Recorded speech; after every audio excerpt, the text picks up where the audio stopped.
병든 남편을 간호하러 병원에 갔다. 남편이 잠든 사이 당직 간호사가 조용히 내게 쪽지를 건넸다. 오지 마세요. 어젯밤 CCTV를 확인해 보세요. 나는 수술 동의서를 바로 찢어버리고 치료를 포기했다. 소독약 냄새가 마치 병원 벽 전체에 스며들어 내 모든 모공 속으로 파고드는 것 같았다. 나는 남편 강준우의 병상 곁에 앉아 약기운에 깊이 잠들어 평온해 보이는 그의 얼굴을 바라보았다. 췌장암 말기라는 네 글자는 지난 석 달간 거대한 바위처럼 우리 가족을 짓눌러 숨막히게 했다. 그를 치료하기 위해 집안의 저축은 물처럼 흘러나갔다. 나는 예물로 받았던 금부치까지 몰래 팔았다. 친구들은 모두 진아야, 너 정말 고생이 많다라고 말했다. 하지만 10년간 사랑한 사람이 저기 누워있는 것을 보면 어떤 고생이든 이를 악물고 삼켜야만 했다. 밤이 깊어지자 복도의 불빛이 어둑해졌다. 나는 따뜻한 물수건을 짜서 조용히 그의 손을 닦아주었다. 바로 이 손이었다. 지난달까지만 해도 겨우 들어올려 내 머리를 쓰다듬으며 너무 무리하지 말라고 말해주던 손이었다. 가슴이 시큰해져 서둘러 눈을 깜빡이며 눈물을 억지로 참았다. 울면 안 된다. 적어도 그의 앞에서는. 문 밖에서 아주 희미한 발걸음 소리가 들려왔다. 야간 당직 간호사가 회진을 도는 소리였다. 고개를 드니 젊은 남자 간호사 한 명이 들어오고 있었다. 그는 침대 머리맡에 모니터를 확인하고 수액줄을 점검했다. 그의 움직임은 매우 조심스러웠고 차트를 기록할 때 펜촉이 종이를 스치는 소리가 고요한 병실 안에서 유난히 선명하게 들렸다. 나는 그에게 고마운 마음을 담아 고개를 끄덕였다. 지난 몇 달간 이 간호사들의 세심한 보살핌 덕분이었다. 기록을 마친 간호사는 바로 나가지 않았다. 그는 침대 발치에 서서 잠시 망설이는 듯하더니 내 곁으로 다가왔다. 그리고 자신의 몸으로 침대 머리맡 모니터 화면을 살짝 가렸다.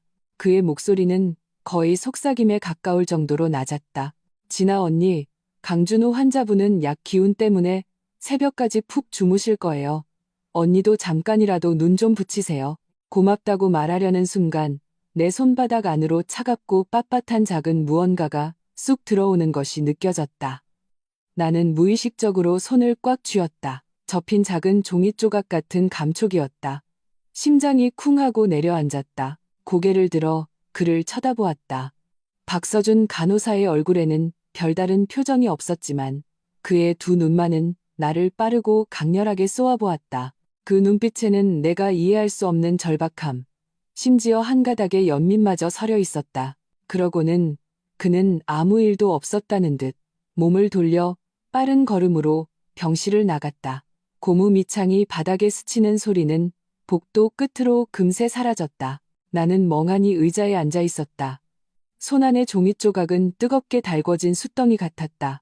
병실에는 기계의 규칙적인 삐삐 소리와 준우의 약간 거친 숨소리만 남았다. 이게 뭘까? 약 복용 알림? 주의사항? 아니, 그런 거라면 대놓고 말하면 될 일이다. 왜 몰래, 왜 그런 눈빛으로? 심장이 가슴속에서 미친 듯이 뛰었다. 나는 땀으로 축축해진 손바닥을 천천히 폈다. 당직 기록지에서 찢어낸 듯한 가장자리가 거친 종이 쪽지였다. 조심스럽게 펼치자 거기에는 다급하게 쓴 듯한 몇 줄의 휘갈긴 글씨가 있었다. 진아 언니, 저 한 번만 믿으세요. 내일은 오지 마세요. 핑계를 대고 외출해서 간호사실 맞은편 환자 상담실로 가세요. 창가 쪽 컴퓨터, 비밀번호는 307,307입니다. 어젯밤, 그러니까 강준우 환자가 상처가 아프다며 집에 진통제 가지러 보냈던 그 시간 동안의 3층 서쪽 복도와 307호 병실 앞 CCTV 영상을 돌려보세요. 다 보고 나면 아무것도 묻지도 말하지도 마세요. 자신을 보호하세요. 쪽지 마지막에는 박서준이라는 이름이 날아갈 듯 쓰여 있었다. 어젯밤 상처가 아프다고 진통제를 가지러? 기억난다.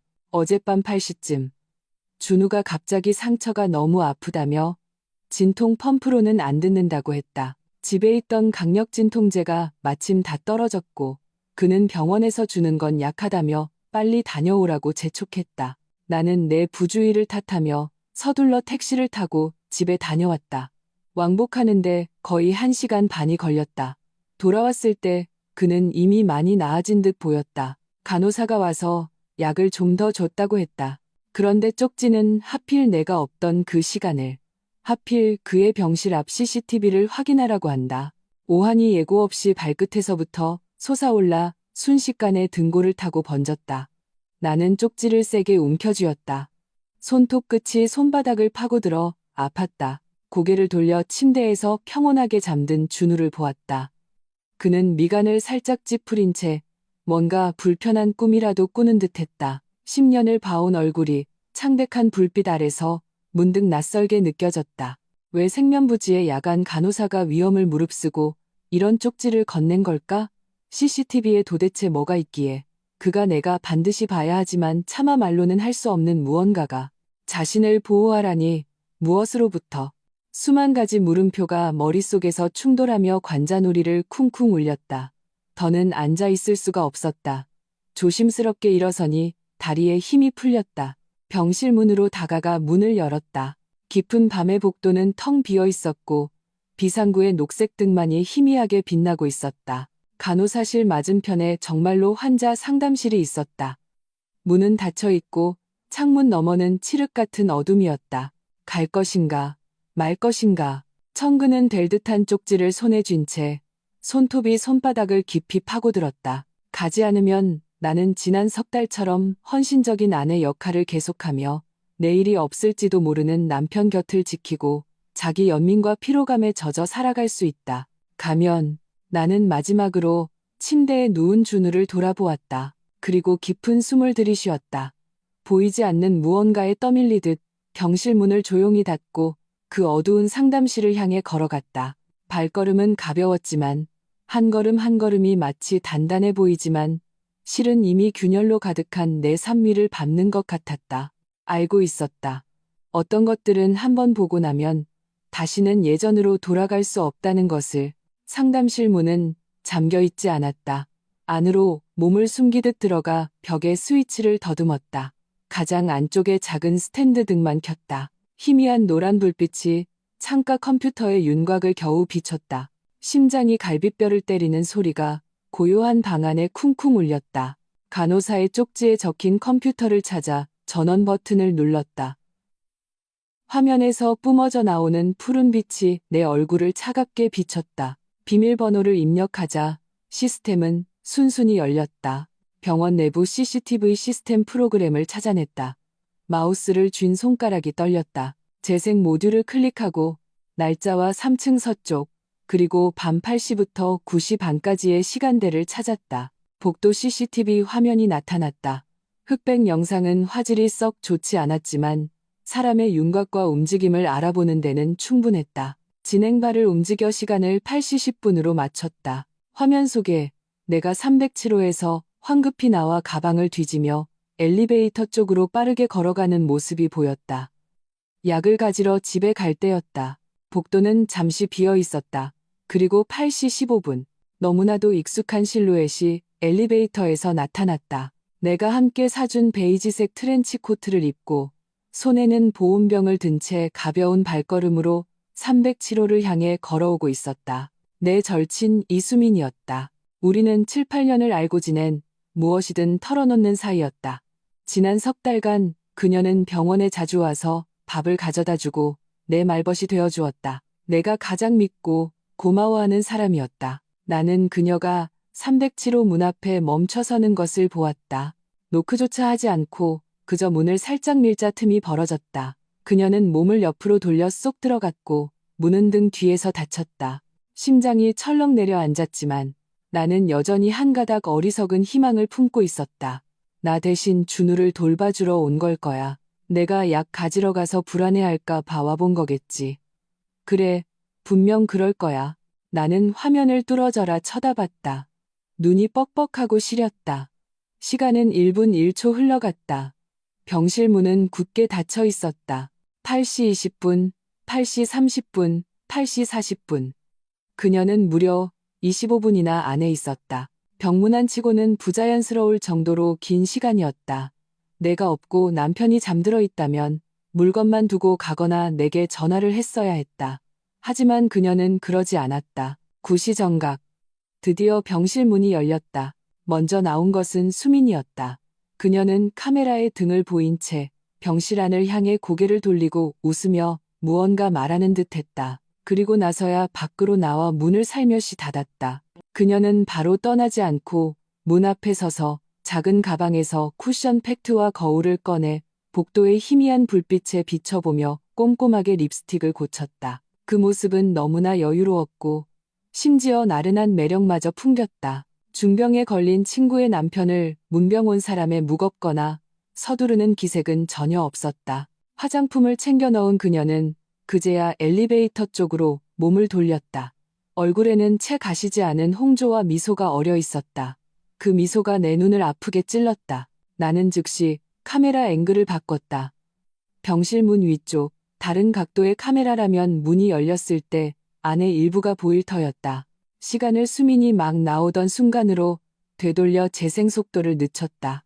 문이 열리고 수민이 옆으로 나오는 순간 점점 좁아지는 문틈 사이로 고통 때문에 기력이 없어야 할 준우가 침대 머리에 반쯤 기대앉아 있는 것이 보였다. 비록 흑백 화면의 한 귀퉁이였지만 나는 그가 문 쪽으로 손을 뻗고 있는 것을 똑똑히 보았다. 그리고 수민의 손은 마치 그의 손에서 막 떨어진 듯 했다. 이어서 문이 완전히 닫히기 직전 찰나에 나는 준우의 입술이 움직이는 것을 보았다.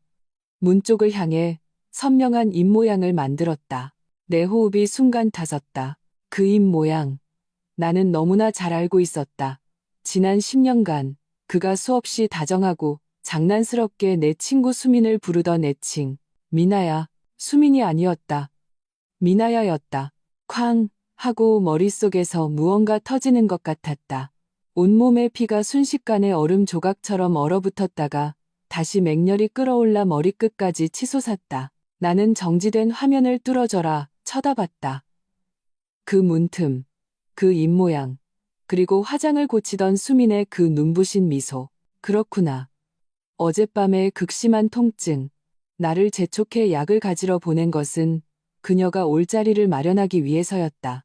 그 1시간 반 동안 나는 바보처럼 깊은 밤의 거리를 헤매며 그가 아파서 견디지 못할까봐 걱정했는데 그들은 내가 비싼 병원비를 대는 이 병실에서 내가 매일 닦고 정리하는 이 침대 위에서 무슨 짓을 한 걸까? 역겨웠다. 산더미 같은 메스꺼움이 위장에서부터 치밀어 올라왔다. 입을 틀어막지 않았다면 그 자리에서 토했을 것이다. 얼음장 같은 분노가 뒤따라왔다. 독사처럼 심장을 옥죄며 숨막히는 고통을 안겨주었다.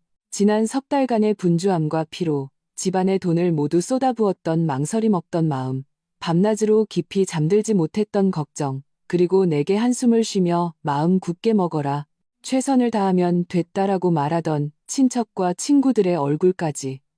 모든 것이 가장 악독한 조롱이 되어 돌아왔다. 나는 웃음거리였다.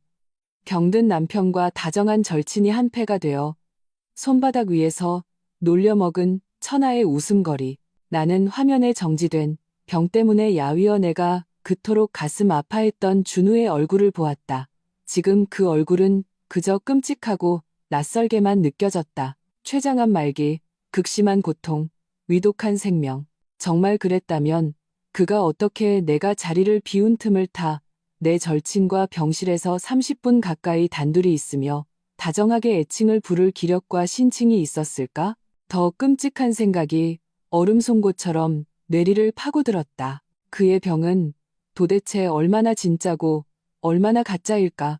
지난 석 달간 그 비쌌던, 심지어 해외에서 따로 구해와야 했던 비급여 약들, 상황이 좋지 않으니 마음의 준비를 하라던 의사의 한숨, 때로는 격렬했다가 때로는 신기하게 가라앉던 그의 통증.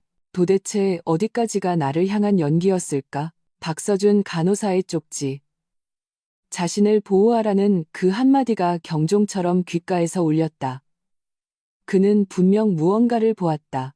한 번이 아니라 여러 번. 무언가를 보았기에 이런 방식으로 내게 경고한 것이다. 나는 CCTV 화면을 끄고 검색 기록을 삭제하고 컴퓨터를 껐다. 이 모든 것을 마치고 어둠 속에 앉아있자니 온몸의 기운이 다 빠져나가는 것 같았다. 오직 손만이 제멋대로 미세하게 떨리고 있었다. 하지만 이상하게도 처음에 그 숨 막히는 충격과 메스꺼움이 지나가자 차갑고 단단한 무언가가 마음 가장 깊은 곳에서부터 서서히 떠올랐다. 쓰러질 수 없다. 적어도 여기서는. 나는 천천히 일어섰다. 다리는 여전히 후들거렸지만 억지로 버텼다. 307호 병실 문 앞으로 돌아가 문에 달린 작은 유리를 통해 침대에 잠들어 있는 그의 모습을 보았다. 한때의 사랑과 안타까움은 이제 얼어붙어 산산조각 났고 하늘을 뒤덮는 증오와 극도로 맑은 냉정함만이 남았다. 나는 바로 들어가지 않았다. 복도 끝 화장실로 가 수도꼭지를 틀었다. 뼛속까지 시린 차가운 물로 몇 번이고 얼굴을 씻었다. 고개를 들자 거울 속에는 핏기 없이 창백하고 눈에는 핏발이 선. 그러나 그 눈빛만은 지금껏 본 적 없이 차갑고 낯선 사람이 서 있었다. 서진아. 나는 마음속으로 스스로에게 말했다. 저들이 무대를 다 차려놨네. 주연, 조연 역할까지 다 맡았고 너, 이 순진에 빠진 들러리는 이제 정신 차릴 때가 됐어. 얼굴에 물기를 닦고 나는 거울을 보며 지난 석 달과 똑같은 피로와 걱정이 섞인 표정을 천천히 지어 보였다. 그리고 등을 곧게 폈다. 마치 전장으로 향하는 병사처럼 소독약 냄새와 배신감으로 가득 찬 그 병실로 다시 걸어 들어갔다. 병실로 돌아오니 준우는 여전히 잠들어 있었다. 호흡은 안정적이었다. 나는 원래 앉았던 의자에 앉아 그의 얼굴, 침대 머리맡에 모니터, 그리고 아직 천천히 떨어지고 있는 수액병을 훑어보았다. 모든 것이 이전과 같았지만 동시에 모든 것이 달라져 있었다. 소독약 냄새에 역겨운 달콤함이 섞여 있는 것 같았다. 수민의 향수 냄새였. 지금 이 순간에도 이 병실 공기 속에 지독하게 남아 있었다. 나는 휴대폰을 꺼내 메시지를 보는 척했다. 손가락은 차갑게 굳어 있었다. 기억을 되짚기 시작했다. 지난 석 달간 이상했던 모든 점들을 채로 거르듯 거슬러 올라갔다. 준우가 확진 판정을 받은 것은 석 달 전 건강검진 후 재검사에서였다. 결과지는 그가 직접 가져왔다. 잿빛 얼굴로 췌장암, 악성 종양 가능성 높음이라고 쓰인 결과지를 내게 건넬 때 손을 떨고 있었다. 나는 그 자리에서 무너져 그를 붙잡고 울었다. 오히려 그는 내 등을 두드리며 괜찮다고 위로했다. 지금 생각해보면 확진부터 이 사립병원에 입원하기까지의 과정이 너무 빨랐다. 주치의는 수민이 소개해줬다. 그녀의 먼 친척의 친구인데 아주 권위 있는 의사라고 했다. 나는 그때 고마워서 눈물이 날 지경이었다. 이런 절친이 있다는 게 얼마나 다행인가 하고 치료비는 상상을 초월했다. 준우는 내 손을 잡고 눈시울을 붉히며 말했다. 진아야, 돈은 있다가도 없는 거지만 목숨은 하나뿐이야. 너한테 짐이 되기 싫지만 나 정말 살고 싶어. 나는 두말 없이 우리의 예금, 펀드, 심지어 내 결혼 전 명의로 된 작은 오피스텔까지 부동산에 내놓았다. 병원비를 낼 때마다 준우가 청구서를 내밀었고 나는 돈도 아까웠지만 그가 더 안쓰러워 어떻게든 돈을 마련했다. 그는 때때로 기운 없는 목소리로 어떤 수입약이 효과가 더 좋을 것 같지만 건강보험 적용이 안 돼서 너무 비싸다고 말했다. 나는 매번 이를 악물고 말했다. 당신한테 좋다면 뭐든 다 팔아서라도 쓸게. 그의 회사 동료나 우리 공동의 친구들이 병문안을 오면 그는 유난히 쇠약한 모습을 보였다. 힘없는 목소리로 내 손을 꼭 잡고 사람들에게 우리 진아가 고생이 많습니다라고 말했다. 모두가 나를 현모양처라고 칭찬했고 준우는 복이 많다고 했다. 그리고는 불행을 만난 우리를 동정했다. 수미는 가장 자주 찾아왔다. 죽을 끓여오고 물을 가져다주고 내 말벗이 되어주었다. 내가 급한 일이 생기면 그녀는 자청해서 잠시 준우를 돌봐주겠다고 했다. 그때 나는 그녀를 얼마나 믿었던가. 어려운 시기에 힘이 되어주는 친구라고 생각했다. 이제와 생각해보니 수민이 올 때마다 준우의 컨디션이 조금씩 좋아지는 것 같았다. 나는 친구가 와서 기분이 좋아서 그런가 보다 했다. 한 번은 내가 예상보다 일찍 돌아왔는데 문 밖에서 웃음소리가 들렸다. 문을 열고 들어가니 준우는 눈을 감고 자는 척하고 있었고 수미는 조용히 사과를 깎고 있었다. 나는 내가 너무 예민한가 보다 하고 웃어넘겼다. 휴대폰 화면 불빛이 내 무표정한 얼굴을 비췄다. 나는 녹음 기능을 켜고 휴대폰 화면을 아래로 향하게 하여 침대 옆 서랍장 위에 살짝 올려두었다. 눈에 띄지 않는 마이크 구멍만 드러나게. 그리고 평소처럼 수건을 들고 화장실로 뜨거운 물을 받으러 갔다. 콸콸 흐르는 물소리를 들으며 거울 속 나를 보았다. 눈빛이 차갑게 굳어 있었다. 서진아, 너도 연기해야 해. 저들보다 더 잘해야 해. 다음 날 오전, 준우가 잠에서 깼다. 여전히 쇠약해 보였다. 그는 나를 보며 쉰 목소리로 말했다. 진아야, 어젯밤에 잘 못 잤구나. 눈 밑이 춘하네. 익숙한 걱정의 말투였다. 나는 따뜻한 물에 적신 면봉으로 조심스럽게 그의 입술을 축여주었다. 증오가 새어나가지 않도록 시선을 내렸다. 괜찮아. 그냥 당신 걱정돼서 새벽에 잠을 좀 설쳤어. 나는 심지어 가볍게 한숨까지 쉬며 적절한 피로와 근심을 말투에 실었다. 준우 씨, 어제 간호사가 다음 치료비 선납해야 한다고 또 얘기하더라. 엄마가 남겨주신 팔찌도 친구한테 가격 알아봐 달라고 했어. 준우의 눈꺼풀이 미세하게 떨렸다. 그가 내 손을 잡았다. 그의 손바닥은 약간 차가웠지만 힘은 환자답지 않았다. 고생이 많네. 내가 나으면 꼭 2배로 갚을게. 돈 문제는. 그는 잠시 말을 멈추고 힘겹게 생각하는 척했다. 김 선생님한테 다시 물어볼게. 좀 더 저렴한 대체 약은 없는지, 효과가 좀 떨어지더라도 당신을 벼랑 끝으로 몰 수는 없잖아. 얼마나 다정한가. CCTV를 보지 않았다면 나는 또 그의 이 애틋한 모습에 속아 넘어갈 뻔했다. 그는 지금 떠보는 것이다. 내 마지노선을. 그리고 짜낼 물이 얼마나 더 남았는지를. 바보 같은 소리마. 나는 그의 손을 마주 잡았다. 목소리는 메었고 눈가는 때맞춰 붉어졌다. 당신만 나을 수 있다면 난 뭐든 할 수 있어. 그 팔찌 얼마 안 해. 당신은 치료에만 전념해. 그는 나를 보며 안도의 한숨을 내쉬는 듯했다. 그의 눈빛에는 알아차리기 힘든 만족감이 스쳤다가 이내 쇠약한 표정 뒤로 숨었다. 어제 수민이 왔었나? 잠결의 목소리를 들은 것 같아서 심장이 덜컥했지만 나는 표정을 바꾸지 않고 의아한 듯 말했다. 수민이? 아니, 어젯밤엔 나랑 간호사밖에 없었는데 꿈 꿨나 보네. 나는 그의 반응을 유심히 살폈다. 그는 아. 하고는 눈을 감으며 피곤한 목소리로 말했다. 그런가. 머릿속이 온통 뒤죽박죽이라. 거짓말이다. 그는 수민이 왔던 것을 똑똑히 기억하고 있다. 지금 나를 떠보는 것이다. 내가 아는지 모르는지. 이런 냉정함과 계산이라니. 어디가 극심한 고통에 시달리며 의식이 혼미한 말기암 환자의 모습이란 말인가. 오후에 예상대로 수민이 왔다. 정성껏 끓인 전복죽을 들고서 진아야 기운 좀 내. 너 너무 말랐어. 그녀는 다정하게 내 어깨를 감쌌다. 그리고 침대 곁으로 가 익숙한 말투로 말했다. 준우 오빠, 오늘 좀 어때? 내가 속 편한 거 좀 가져왔어. 준우는 눈을 뜨고 그녀에게 웃어 보였다. 많이 좋아졌어. 또 오느라 고생했네. 나는 그들 사이에 흐르는 자연스럽고 부드러운 분위기를 지켜보았다. 수민이 아주 자연스럽게 그의 이불깃을 여며주는 모습, 그리고 그것을 조금도 거부하지 않는 준우의 모습을. 보통 친구, 아니 보통 절친과 그 남편 사이에 이런 기류가 흐를 수 있을까? 예전에는 눈이 멀어 이게 그냥 사이가 좋은 거라고 생각했다니. 수민아, 정말 고마워. 나는 수민을 끌어다 앉히며 고마운 척했다. 요즘 내가 있어서 내가 버틴다. 아, 맞다.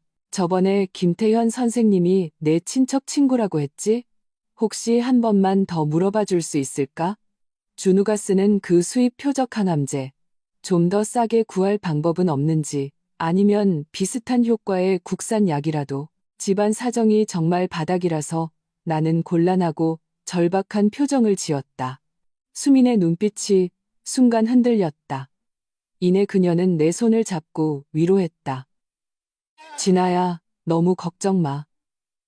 약은 함부로 바꾸면 안 돼. 김 선생님이 권위자시니까 그분이 정한 치료법이 준우 오빠한테 제일 맞는 걸 거야. 돈은 우리가 같이 어떻게든 마련해보자. 오빠 병은 지체하면 안 되잖아. 그녀는 말하며 준우를 쳐다봤고 두 사람은 아주 찰나의 시선을 교환했다. 그 눈빛은 결코 친구 사이의 위로가 아니었다. 암묵적인 확인에 가까웠다. 그래, 진아야. 준우가 때맞춰 기침을 두어 번 하며 쇠약하게 말을 받았다. 수민이 말이 맞아. 김 선생님은 책임감 강한 분이야. 우리 조금만 더 버텨보자. 나는 고개를 숙였다. 현실에 짓눌려 어찌할 바를 모르는 척했다. 알았어. 내가 어떻게든 더 방법을 찾아볼게. 그들은 내가 돈 때문에, 그의 병 때문에 절망하고 있다고 생각했다. 그들은 몰랐다. 내 마음속의 차가운 기계는 이미 최고 속도로 가동되고 있다는 것을. 병원비 청구서, 주치의 김태현과 이수민의 관계, 준우의 연기처럼 심해졌다 나아졌다 하는 병세. 그들 사이의 상식 밖의 친밀함과 눈빛 교환, 이 흩어진 점들이 내 머릿속에서 서서히 선으로 이어지고 있었다. 증거. 그의 병에 문제가 있을 수 있다는 확실한 증거. 그들이 짜고 돈을 뜯어내고 있다는 증거. 그들의 더러운 관계를 증명할 증거가 필요했다. 물을 들어 병실을 나섰을 때 나는 간호사실 근처에서 무언가를 기록하고 있는 박서준 간호사와 우연히 마주쳤다. 나는 다가가 크지 않지만 분명한 목소리로 말했다. 박서준 간호사님, 남편 오늘 수액 차트 좀 다시 봐주실 수 있을까요? 오후에 컨디션이 안 좋아 보여서 혹시 무슨 변화가 있는 건 아닌지 걱정돼서요. 박서준이 고개를 들었다. 나를 보자 그의 눈에 무언가 알아차린 듯한 빛이 스쳤다. 그는 옆에 있던 차트철을 들어 준우의 페이지를 펼쳤다. 그리고 한 부분을 가리키며 말했다. 언니, 보세요. 오늘 투약은 어제와 동일하고 용량 변화도 없습니다. 그냥 환자분 몸이 쇠약해서 나타나는 정상적인 피로 반응일 겁니다. 그는 말하면서 차트에 눈에 띄지 않는 비급여 약물 항목 코드 위를 펜촉으로 가볍게 두 번 톡톡 두드렸다. 그리고는 아무렇지 않게 차트철을 덮었다. 심장이 세차게 뛰었다. 나는 알아들었다. 아, 투약은 같군요. 그럼 다행이네요. 제가 너무 예민했나 봐요. 나는 그에게 고마움을 표시하며 고개를 끄덕이고 돌아섰다. 나는 바로 병실로 가지 않고 비상계단으로 향했다. 아무도 없는 구석, 차가운 벽에 등을 기댄 채 오랫동안 참아왔던 찬숨을 길게 내쉬었다. 박서준이 나를 돕고 있다. 그는 자신만의 방식으로 내게 방향을 알려주고 있었다. 그 비싼 비급여 약들, 투약 기록, 재정적인 흐름, 이것들이 단서였다. 강준우, 이수민, 계속 연기해봐. 나는 주머니 속 휴대폰을 꽉 쥐며 생각했다. 그 안에는 이제 막 녹음이 시작된 파일이 있었다. 이 연극의 주인공은 이제 나야. 너희들이 내게서 빼앗아간 것, 나를 속인 것, 전부 무릎 꿇고 이자까지 쳐서 돌려받게 해줄게. 잔잔한 수면 아래 압류는 이미 며칠째 거세게 흐르고 있었다. 나는 여전히 매일 병원에 갔다. 눈가에는 적절한 근심과 피로를 담고서 가끔 준우의 정신이 좋을 때 어떻게 돈을 더 마련할지 상의했다. 그는 내 손을 잡고 너를 고생시켜서 미안하다고 말하면서도 은근슬쩍 예전에 언급했던 어떤 수입 면역 치료제가 병의 확산을 막는데 효과가 아주 좋다는 얘기를 흘렸다. 수미는 더 자주 찾아왔다. 때로는 하루에 2번씩 오기도 했다. 나에게 밥을 가져다주고 교대해준다는 명분이었다. 이제 내가 의식하고 보니 그녀와 준우 사이에 오가는 눈빛과 신체 접촉은 점점 더 노골적이었고 내 속을 뒤집어 놓았다. 하지만 나는 그저 침묵하며 지켜볼 뿐이었다. 가끔 그들이 나를 볼 때면 때맞춰 고맙고 넋이 나간 듯한 미소를 지어 보였다. 마치 남편의 병세에 대한 슬픔과 경제적 압박에 짓눌려 다른 것은 신경 쓸 겨를도 없는 것처럼.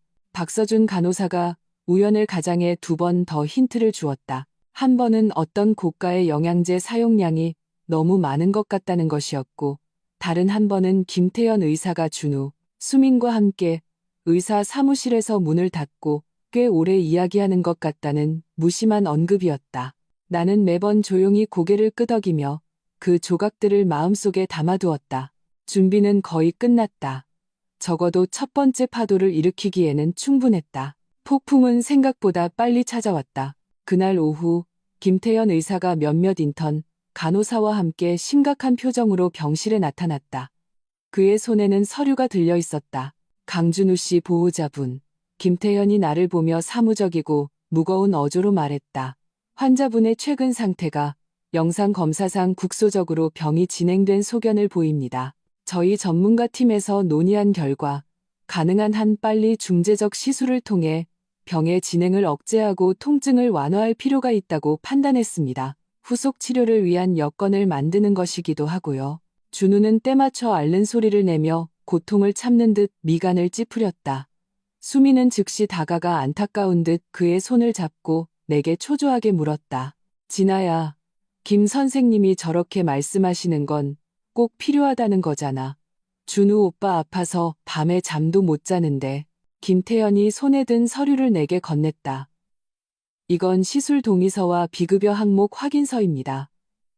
시술 자체에 위험 부담이 있지만 얻는 이익이 더 큽니다. 주로 이 항목들, 그는 서류의 긴 목록을 가리켰다. 모두 수입기기와 특수 소모품이라 건강보험 적용이 안 됩니다. 비용이 꽤 높은 편이라 보호자분의 서명 확인과 선납이 필요합니다. 나는 그 종이 뭉치를 받아들었다.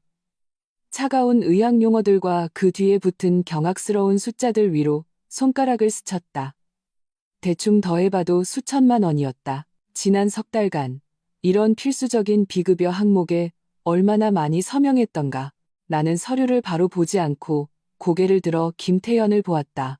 김 선생님, 남편이 지금 통증이 심해진 게 이 국소적 진행 때문인가요? 이전에 쓰던 진통제는 이제 효과가 없는 건가요? 김태현은 안경을 고쳤었다. 암 치료 과정에서 병세가 악화와 호전을 반복하는 것은 흔한 일입니다. 통증 악화는 그 증상 중 하나고요. 이번 중재적 시술의 주된 목적 중 하나가 바로 통증 완화입니다. 아, 나는 고개를 끄덕였다.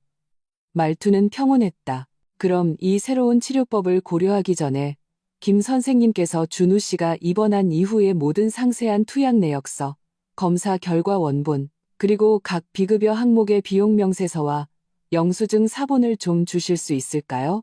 집안 사정이 너무 안 좋아서요. 그 명세서를 가지고 건강보험공단에 가서 저희가 모르는 지원 정책은 없는지 아니면 중증질환 지원금 신청이라도 가능한지 자세히 알아보고 싶어서요. 한 푼이라도 아껴야죠. 병실 안이 순간 조용해졌다. 준우의 신음 소리가 빗었다.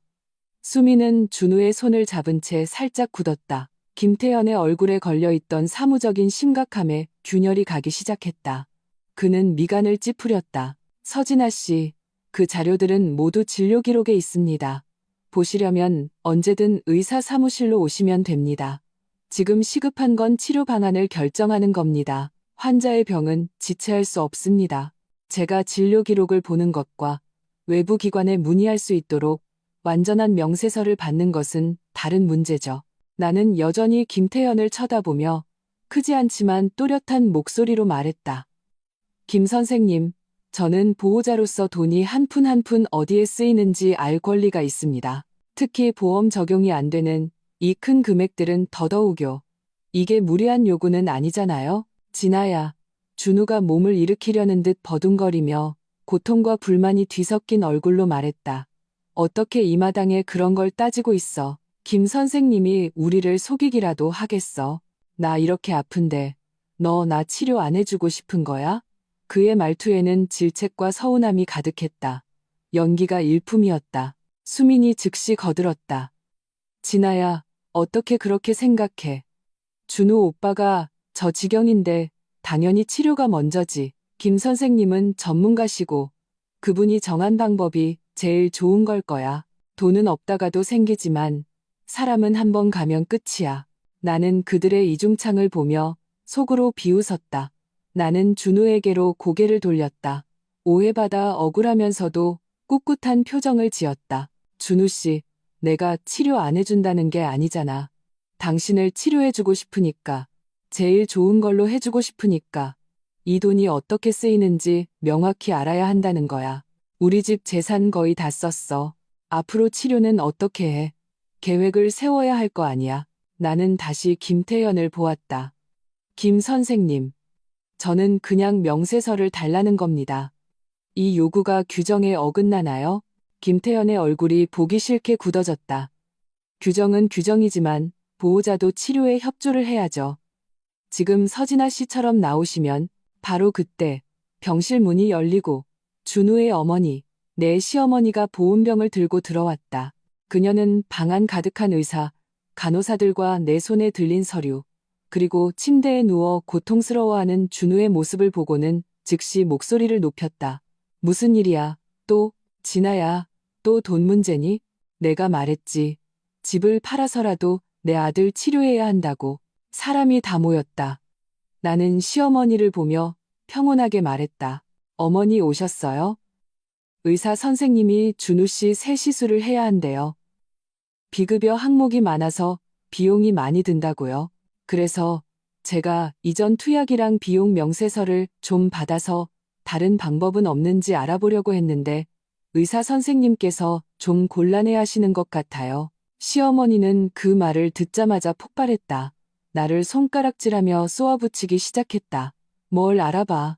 너 내 아들 잘 되는 꼴 보기 싫은 거지? 의사 선생님 말이 틀리겠어. 서명하라면 그냥 해. 돈 없으면 내가 빌리고 내가 집 팔게. 준우는 눈을 감은 채 입꼬리를 아주 미세하게 움직였다. 수미는 옆에서 시어머니를 부축하며 말했다. 어머니, 진정하세요. 진아도 아마 스트레스가 너무 심해서 그럴 거예요. 이 말은 위로하는 척하면서 불에 기름을 붓는 격이었다. 시어머니는 더욱 기세등등해졌다. 스트레스? 누가 스트레스 안 받아?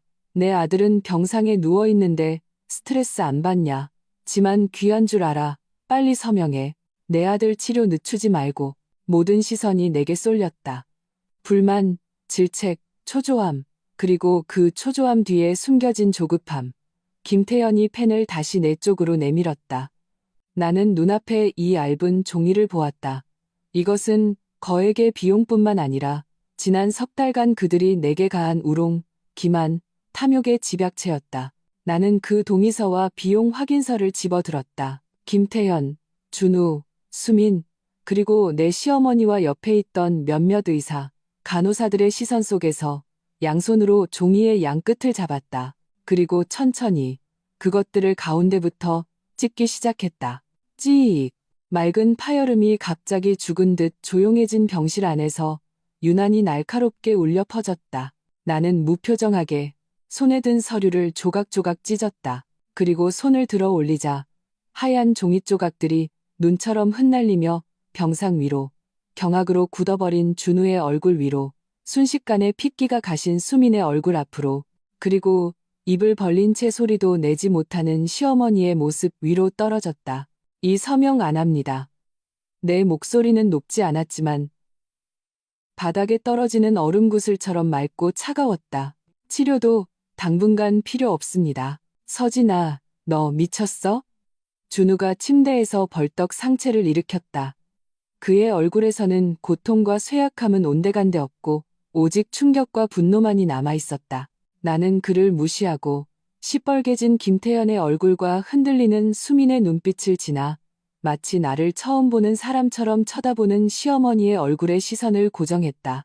왜냐고요? 나는 손에 있지도 않은 먼지를 털어내는 심화시를 하며 병실 문 쪽으로 몸을 돌렸다.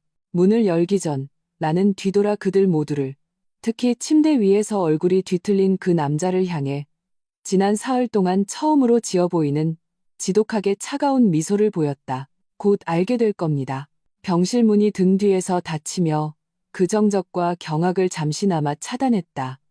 나는 바로 멀리 가지 않고 차가운 문에 등을 기댄 채 몇 초간 서 있었다.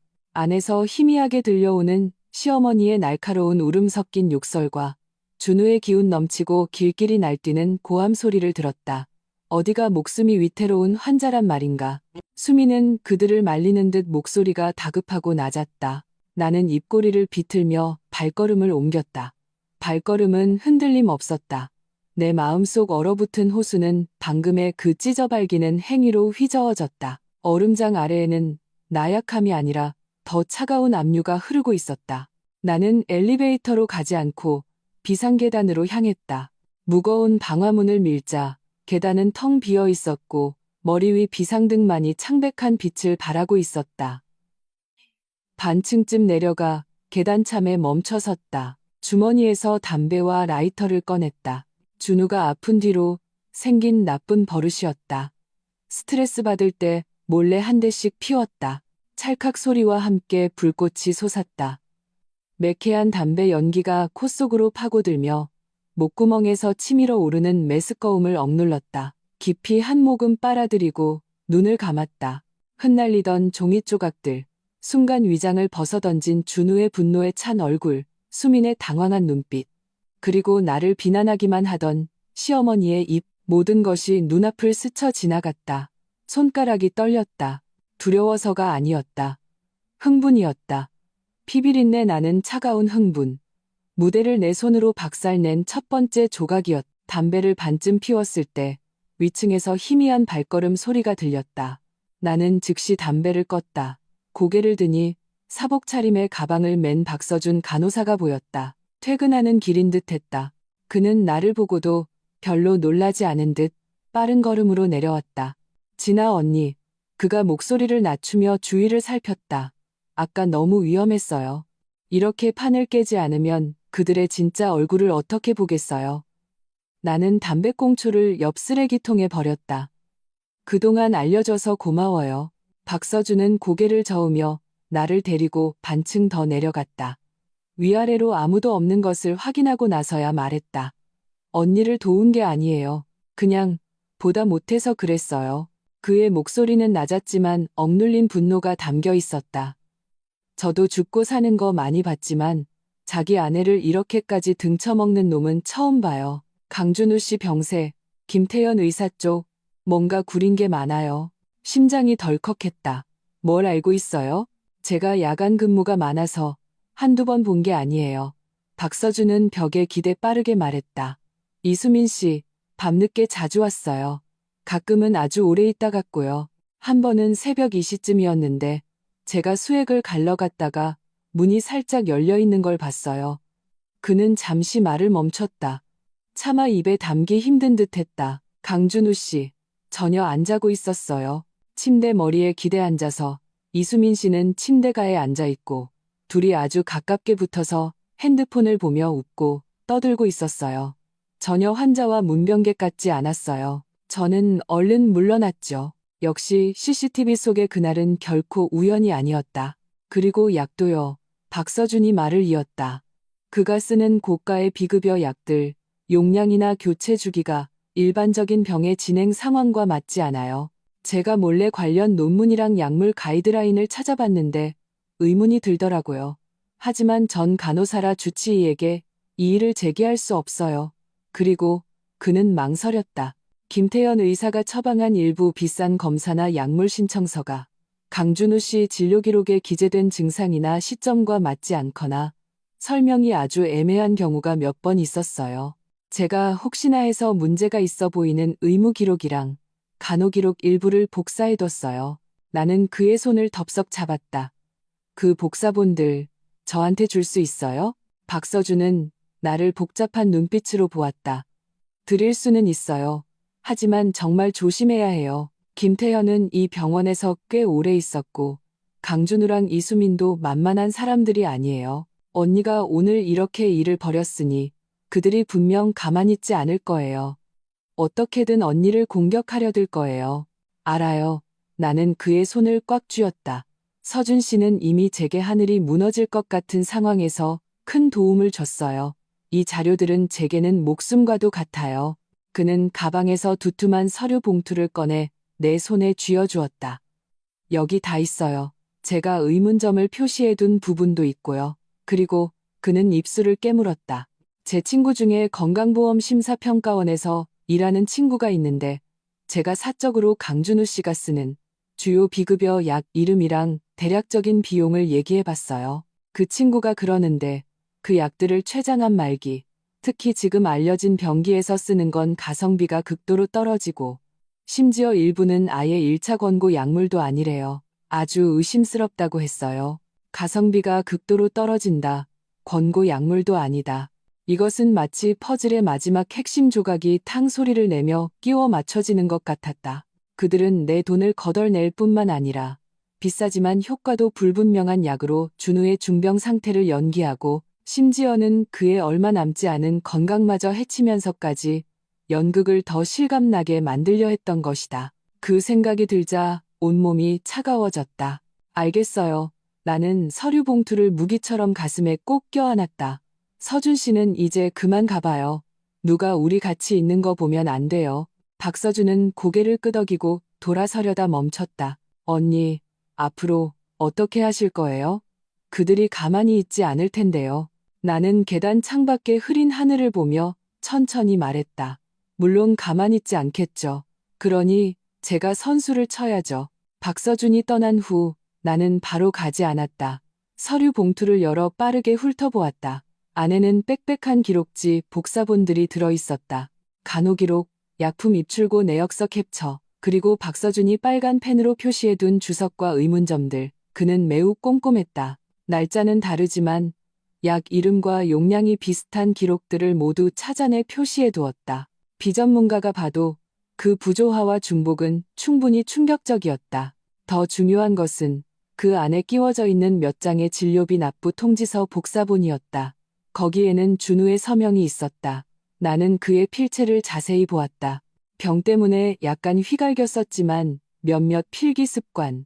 나는 휴대폰을 꺼내 며칠 전 집안 중요 서류를 정리한다는 핑계로 찍어두었던 준우의 예전 보험 계약서 서명을 찾아 비교했다. 납부 통지서의 서명은 힘의 배분이나 획을 잇는 방식이 어딘가 부자연스럽게 자기적이었다.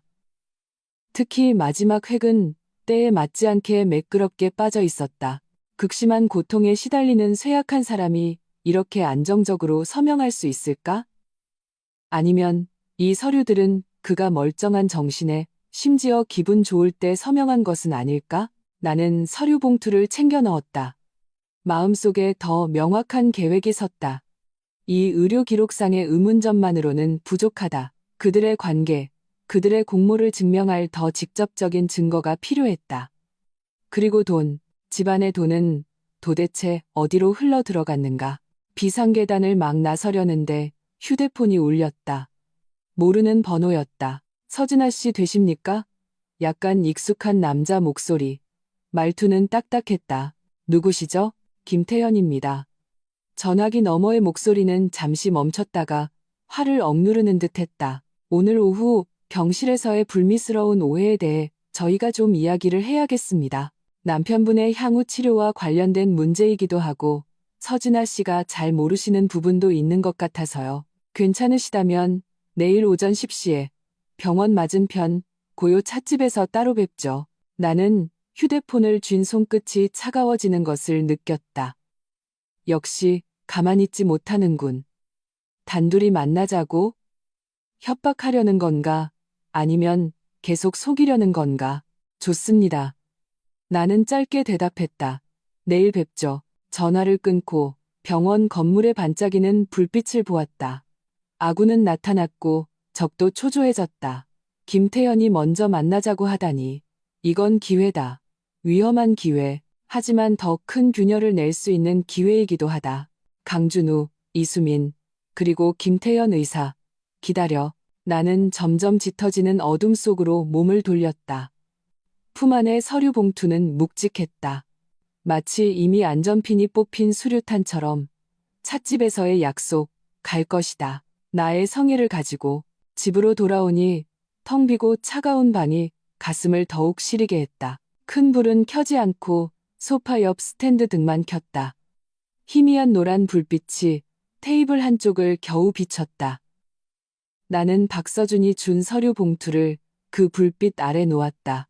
마치 판도라의 상자를 여는 것처럼 혹은 내 무기를 점검하는 것처럼 서류를 하나씩 펼쳤다. 흰 종이 위에 검은 글씨들이 지난 석 달간의 치료를 차갑게 진술하고 있었다. 투약 기록에는 어려운 약, 이름과 상식을 벗어난 용량이 박서준의 빨간 펜으로 동그라미 쳐져 있었고 옆에는 작은 글씨로 일반적인 용량과 시중 가격 비교가 적혀 있었다. 간호 기록 속 준우의 통증 점수는 의심스러울 정도로 규칙적으로 오르내렸다. 수민이 병문안을 오기 전후로 점수가 치솟았고 김태현 의사가 회진을 돌 때는 유난히 고통스럽고 쇠약한 모습을 보였다. 몇 장의 진료비 납부 통지서 복사본에 있는 준우의 서명은 보면 볼수록 딱딱하고 자기적으로 느껴졌다. 특히 마지막 회근 때에 맞지 않게 매끄러웠다. 나는 휴대폰 녹음을 틀었다. 준우의 쇠약한 목소리, 수민의 걱정스러운 말투, 시어머니의 날카로운 질책, 그리고 나 자신의 일부러 유지했던 피곤하고 순종적인 목소리, 듣고 있자니 헛웃음이 나왔다. 얼마나 완벽한 연극인가. 그리고 나는 그 연극의 유일한 바보 역할에 너무나 몰입해 있었다. 박서준이 언급했던 건강보험 심사평가원의 친구. 이게 핵심이다. 내부적인 의혹만으로는 부족하다. 제3자, 즉 감독기관이나 전문가의 의혹 제기가 있어야 진짜 파괴력을 가질 수 있다. 나는 연락처를 뒤져 오랫동안 연락하지 않았던 이름 하나를 찾았다. 최민혁. 대학 동기였는데 나중에 보건 관련 기관에 들어갔다. 어느 부서인지는 잊었지만 가끔 SNS에 업무 관련 내용을 올리곤 했다. 시간을 보니 밤 9시가 넘었다. 나는 신중하게 문자를 보냈다. 민혁아, 나 진아야. 너무 늦게 미안. 병원비랑 투약 규정에 관해 물어볼 게 있는데 혹시 괜찮을까? 문자는 보내졌지만 답은 없었다. 휴대폰 화면을 보며 희미한 희망이 깜빡였다. 여기에만 기댈 수는 없다. 다른 준비도 해야 한다. 나는 서재로 갔다. 준우의 책상은 그가 아픈 뒤로 거의 손대지 않았다. 신경 쓸 겨를도 없었고 그가 회사 중요 서류가 있으니 함부로 건드리지 말라고 했기 때문이다. 이제 이 책상은 내가 반드시 공략해야 할 요새가 되었다. 서랍을 열었다. 위 칸에는 문구류와 낡은 명함들, 중간 칸에는 진료기록 복사본 몇 부와 병원 영수증들이 있었다. 이건 다 봤던 것이다. 맨 아래 서랍은 작은 비밀번호 자물쇠로 잠겨 있었다. 준우의 생일을 눌러봤다. 아니었다. 내 생일도 결혼기념일도 아니었다. 나는 잠시 멈췄다. 머릿속에 수민의 환한 미소가 스쳐 지나갔다. 그녀의 생일을 입력했다. 딸깍 소리와 함께 자물쇠가 풀렸다. 먼지와 어떤 향수 잔향이 섞인 냄새가 풍겨나왔다. 서랍을 열자 안에는 회사 서류가 아니라 등기권리증 몇 부, 보험 계약서들, 그리고 고무줄로 묶인 여러 은행의 통장과 카드들이 있었다. 심장이 빠르게 뛰기 시작했다. 먼저 등기권리증을 펼쳤다. 한 채는 지금 우리가 사는 신혼집으로 나와 준우의 이름이 함께 적혀 있었다. 다른 한 채는 도시 반대편의 괜찮은 동네에 있는 소형 오피스텔이었다. 등기 날짜는 작년, 소유자란에는 놀랍게도 강준우, 이수민 공동명예라고 적혀 있었다. 숨이 떼섰다. 작년은 준우가 회사 일이 바쁘고 스트레스가 많다며 야근과 출장이 잦아지기 시작한 때였다. 나는 떨리는 손으로 보험 계약서 뭉치를 들었다. 우리가 서로를 위해 가입한 일반적인 종신보험과 중대질병보험 외에 아래에는 피보험자가 서진아로 된 계약서 몇 부가 더 깔려 있었다. 상해보험, 여행자보험, 항공상해보험, 보장금액은 하나같이 높았고 수익자는 예외 없이 모두 강준우였다. 가장 최근 계약의 가입일은 그가 확진 판정을 받기 불과 2주 전이었다. 한기가 발바닥에서부터 정수리까지 치솟았다. 그는 이미 오래전부터 계획하고 있었다. 나의 사고를, 내 목숨으로 돈을 챙길 계획을. 마지막으로 통장과 카드들이었다. 우리의 공동명의 통장을 열어보니 최근 석 달간 병원 계좌로 큰 금액이 몇 번 빠져나갔다. 하지만 그 외에도 몇만 원에서 수억 원에 이르는 몇 차례의 이체 기록이 있었다. 낯선 계좌번호로 이체되었고 받는 사람 정보는 그냥 개인으로만 표시되어 있었다. 합쳐보니 거의 8억 원에 달했다. 나는 전혀 모르는 돈이었다. 집안의 큰 돈은 항상 그가 관리했다. 나는 내 월급과 결혼 후 모은 돈이 모두 한 곳에 모여 그가 재테크를 한다고만 알고 있었다. 낯선 카드 몇 장의 주인을 확인하니 모두 준우였다. 잔액 조회에는 비밀번호가 필요했다.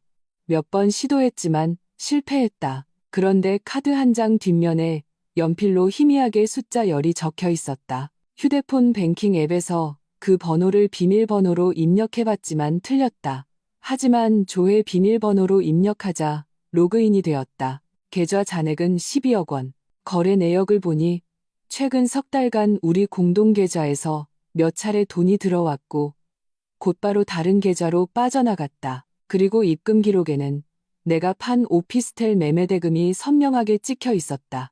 그는 우리의 공동 예금을 빼돌렸을 뿐만 아니라 내가 그의 목숨을 구하려고 판 결혼 전 재산까지 절반 이상을 가로챈 것이다. 빠져나간 다른 계좌의 예금주는 이수민이었다. 나는 의자에 주저앉았다. 온몸이 얼음장 같았다. 손가락이 뻣뻣해서 그 가벼운 종이들을 쓰조차 없었다. 하지만 그것들은 나를 짓누를 듯 무거웠다. 집, 보험, 예금, 매매대금. 그들은 내 돈뿐만 아니라 내 목숨까지 원했다. 그리고 내 목숨값으로 유유자적하게 살 생각이었던 것이다. 악랄했다. 치밀하게 계획된 악랄함. 분노는 이전처럼 이성을 마비시키지 않았다. 그것은 가라앉아 더 단단하고 어두운 무언가로 변했다. 나는 휴대폰을 꺼내 등기권리증, 보험 계약서, 통장 거래 내역을 한 장 한 장 선명하게 찍었다. 특히 수민과 공동명의로 된 등기권리증은 확대해서 찍었다. 그리고 모든 것을 원래대로 서랍에 넣고 수민의 생일로 다시 잠갔다. 이 모든 것을 마치고 나서야 내가 떨고 있다는 것을 깨달았다. 두려움 때문이 아니었다. 사냥감이 마침내 사냥꾼의 모든 덫을 확인했을 때의 공포, 그리고 그 뒤에 따라오는 모든 것을 파괴하고 싶은 결연함 때문이었다. 휴대폰이 진동했다. 최민혁에게서 온 답장이었다. 진아야, 오랜만이다. 병원 일이라니. 구체적으로 어떤 상황이야? 나 지금 건강보험심사평가원 급여조사부에서 일하고 있는데 아마 내가 좀 봐줄 수 있을 것 같아. 건강보험심사, 평가원, 심평, 급여조사부. 나는 이 글자를 보고 거의 웃음이 터질 뻔했다. 하지만 눈물이 예고 없이 왈칵 쏟아졌다. 나는 눈을 세게 깜빡여 눈물을 집어넣고 깊은 숨을 쉰 뒤 답장을 시작했다. 나는 사적인 원한에 대해서는 말하지 않았다.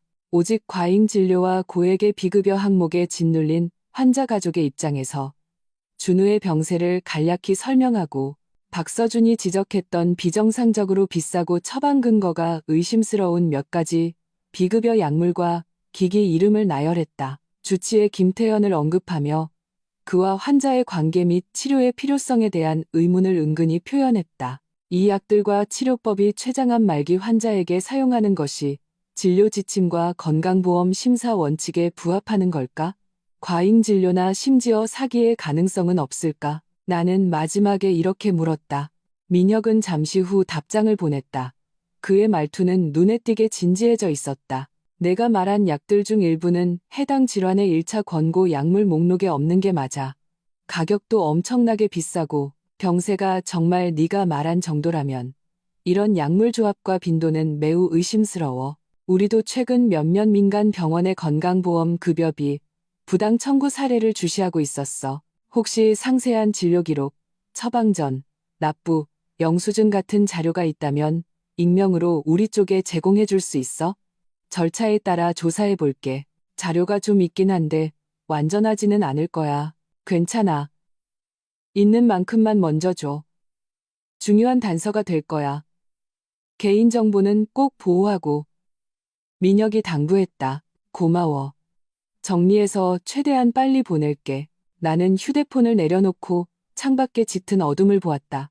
강준우, 이수민, 김태현. 당신들의 연극은 이제 끝날 때가 됐다. 나는 박서준이 준 서류 봉투를 집어들고 방금 휴대폰으로 찍은 사진들을 다시 한번 확인했다. 내일 김태현과의 찻집 약속이 문득 기대되기 시작했다. 어쩌면 그에게 줄 선물을 좀 가져가야 할지도 모르겠다. 고요 찻집은 병원에서 길 하나 건너에 있었다. 대나무 발과 인공폭포, 물 흐르는 소리로 일부러 선신적인 분위기를 연출한 곳이었다. 평소라면 마음을 차분하게 해줬을지 모르지만 오늘 이곳은 나의 전쟁터였다.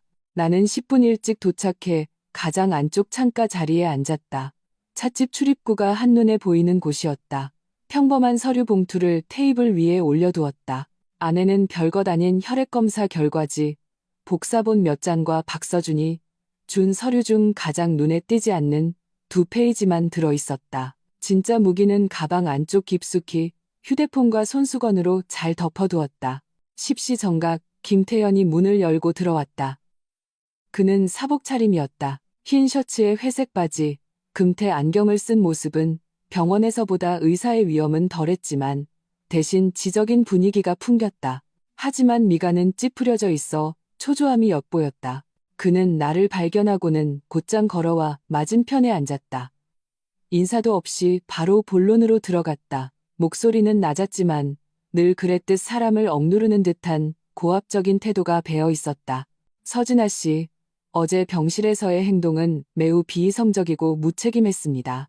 의료 서류를 함부로 찍고 필수적인 치료를 거부한 것이 만약 강준우 씨에게 심각한 결과를 초래한다면 법적 책임을 져야 한다는 걸 아십니까? 그는 선수를 쳐서 책임과 협박으로 나를 억누르려 했다. 나는 막 나온 레몬수를 천천히 한 모금 마시고 고개를 들어 그를 보았다. 말투는 평온했다. 김 선생님, 제가 어제 원한 건 상세한 비용 명세서뿐이었습니다. 그게 그렇게 무리한 요구였나요? 그리고 치료는 남편의 진짜 병세와 이 비싼 약들의 정확한 필요성을 확인하기 전까지는 보류할 권리가 있습니다.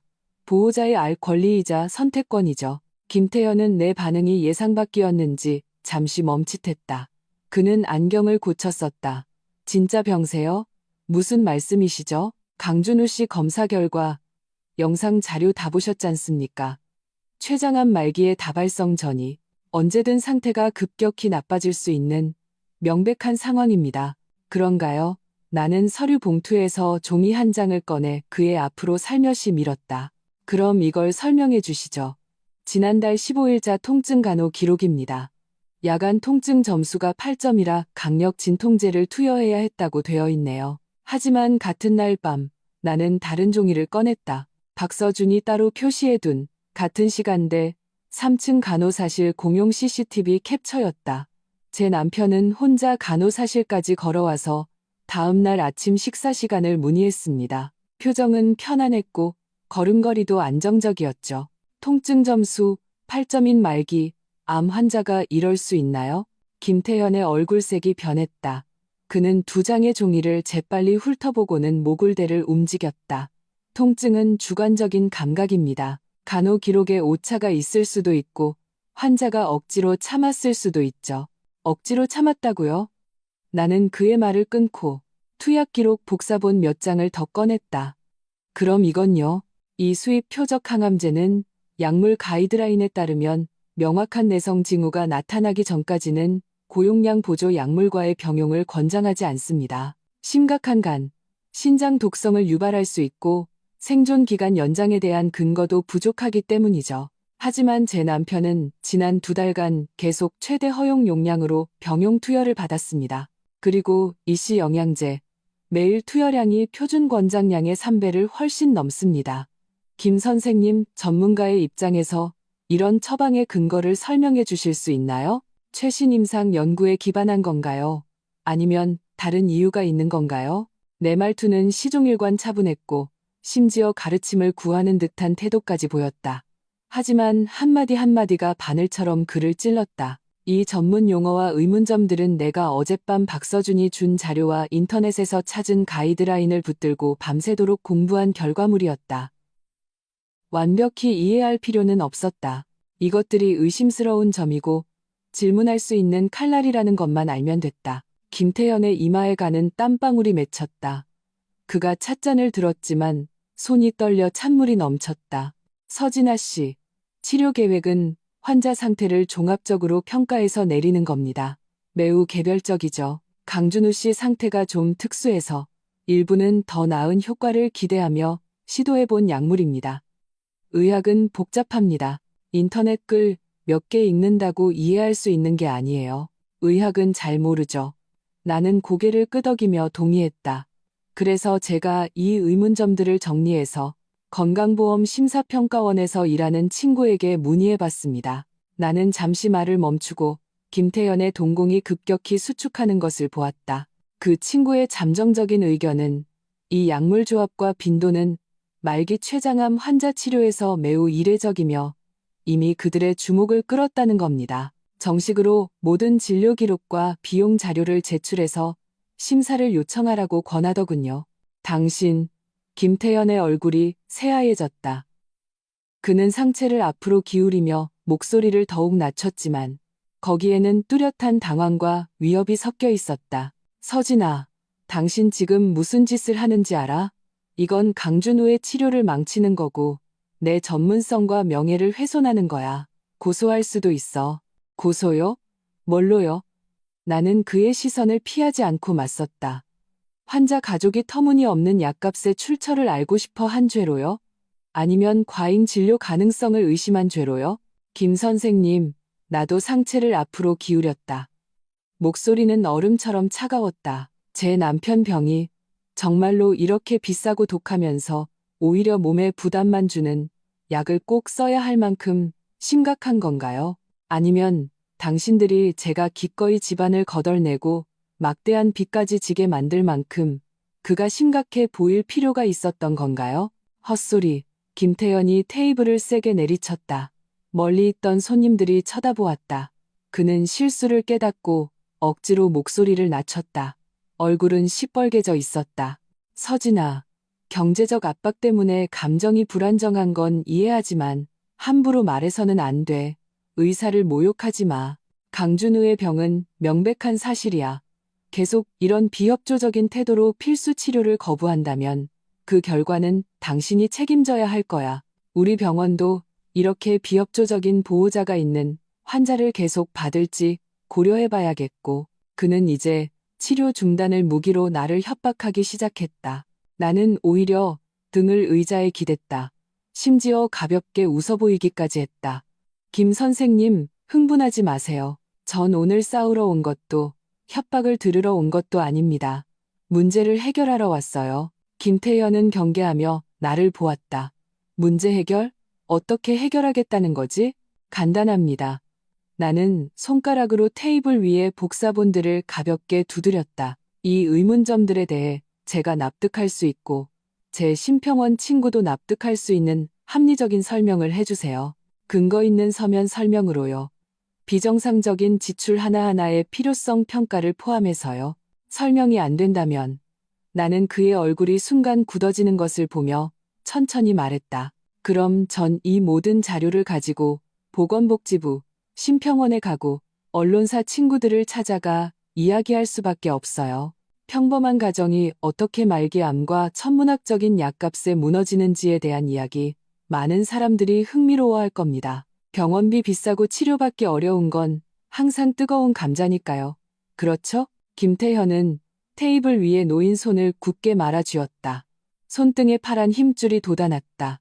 그는 나를 뚫어져라 쳐다봤다. 그의 눈빛에는 분노, 의심, 그리고 쉽게 드러나지 않는 두려움이 뒤섞여 있었다. 그는 아마 나처럼 까다로운 보호자는 처음 만나봤을 것이다. 울지도 않고 소리 지르지도 않지만 한마디 한마디가 급소를 찌르고 손에는 그가 모르는 패를 쥐고 있는 듯한 날 협박하는 건가.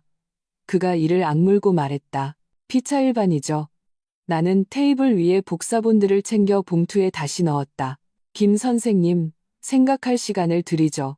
사흘 뒤에도 제가 합리적인 서면 설명을 받지 못하거나 제 남편의 병세가 알 수 없는 이유로 갑자기 나빠진다면 이 자료들, 나는 서류 봉투를 툭툭 치고 내 머리를 가리켰다. 그리고 제 머릿속에 기억된 더 많은 것들이 있어야 할 곳으로 가게 될 겁니다. 그리고 강준우 씨는 나는 일어서서 그의 잿빛 얼굴을 내려다보았다. 그렇게 병이 위중하다시니 이렇게 효과적인 치료를 해주는 이 병원에 계속 있기에는 저도 부담이 크네요. 조만간 전원 수속을 밟을 겁니다. 공립대학병원으로요. 거기서 처음부터 다시 모든 검사를 받고 재평가를 받을 생각입니다. 아마 그곳 의사들은 제게 더 객관적이고 경제적인 치료 방안을 제시해 줄 수 있겠죠. 나는 그의 얼굴이 새하얗게 질리는 것을 더는 보지 않고 가방을 들고 돌아섰다. 찻집 문을 열자 바깥 햇살이 눈부셨다. 등 뒤에서 불을 뿜을 듯 하면서도 공포에 질린 시선이 내 등에 단단히 박혀 있는 것이 느껴졌다. 나는 돌아보지 않았다. 길모퉁이에 이르러서야 멈춰서서 차가운 벽에 기댄 채 가슴속에 꾹꾹 눌러왔던 탁한 숨을 길게 내쉬었다. 손바닥은 온통 땀으로 젖어 있었고 심장은 미친 듯이 뛰고 있었다. 방금의 냉정함과 압박은 내 모든 기력을 소진시켰다. 하지만 나는 알았다. 내가 그들의 아픈 곳을 찔렀다는 것을. 김태현의 반응은 내 추측이 단순한 추측이 아니었음을 증명했다. 의료사기, 과잉진료, 어쩌면 그보다 더 끔찍한 무언가. 그들은 두려워하고 있었다. 휴대폰이 진동했다. 최민혁에게서 온 문자였다. 자료 받았어. 일단 확인 중인데 네가 언급한 김태현 의사, 우리 시스템상으로도 해당 병원에 대한 보험급여 관련 민원이 몇 건 있네. 부디 몸조심하고 계속 연락하자. 나는 휴대폰을 꽉 쥐고 고개를 들어 길 건너편 사립병원의 높은 건물을 쳐다보았다. 강준우, 이수민, 그리고 김태현, 당신들의 연극은 이제 막을 내릴 때가 됐다. 전원? 아니, 그건 너무 쉽게 봐주는 거지. 내가 원하는 건 당신들이 직접 쌓아 올린 무대가 가장 밝은 조명 아래서 완전히 무너져 내리는 것이다. 그리고 그 첫 번째 균열은 당신들이 가장 믿었던 감독이 직접 낸 것이다. 찻집에서 돌아온 후 사흘은 기이할 정도로 평온했다. 병원에서는 더 이상 진료비를 독촉하지 않았고 김태현도 연락이 없었다. 준우는 몇 번 전화를 걸어왔다. 처음에는 분노에 찬 질책으로 시작했다가 나중에는 진아야, 네가 스트레스가 심한 거 알아. 우리 잘 얘기 좀 하자며 가식적인 태도를 보였고 마지막에는 쇠약한 울음 섞인 목소리로 진아야, 나 정말 죽을 것 같아. 내가 죽는 꼴을 보고 싶은 거야? 라고 말했다. 나는 한결같이 차갑다 못해 냉담한 목소리로 돈 구하고 있어. 다른 병원 전문가한테 자문도 구하는 중이야. 조급해하지 말라고 답했다. 나는 물론 가만히 있지 않았다. 박서준이 준 자료, 내가 찍은 등기권리증, 보험계약서, 은행 거래 내역을 종류별로 정리하고 명확한 주석과 설명을 달았다. 핵심 자료 스캔본을 익명으로 최민혁에게 보냈다.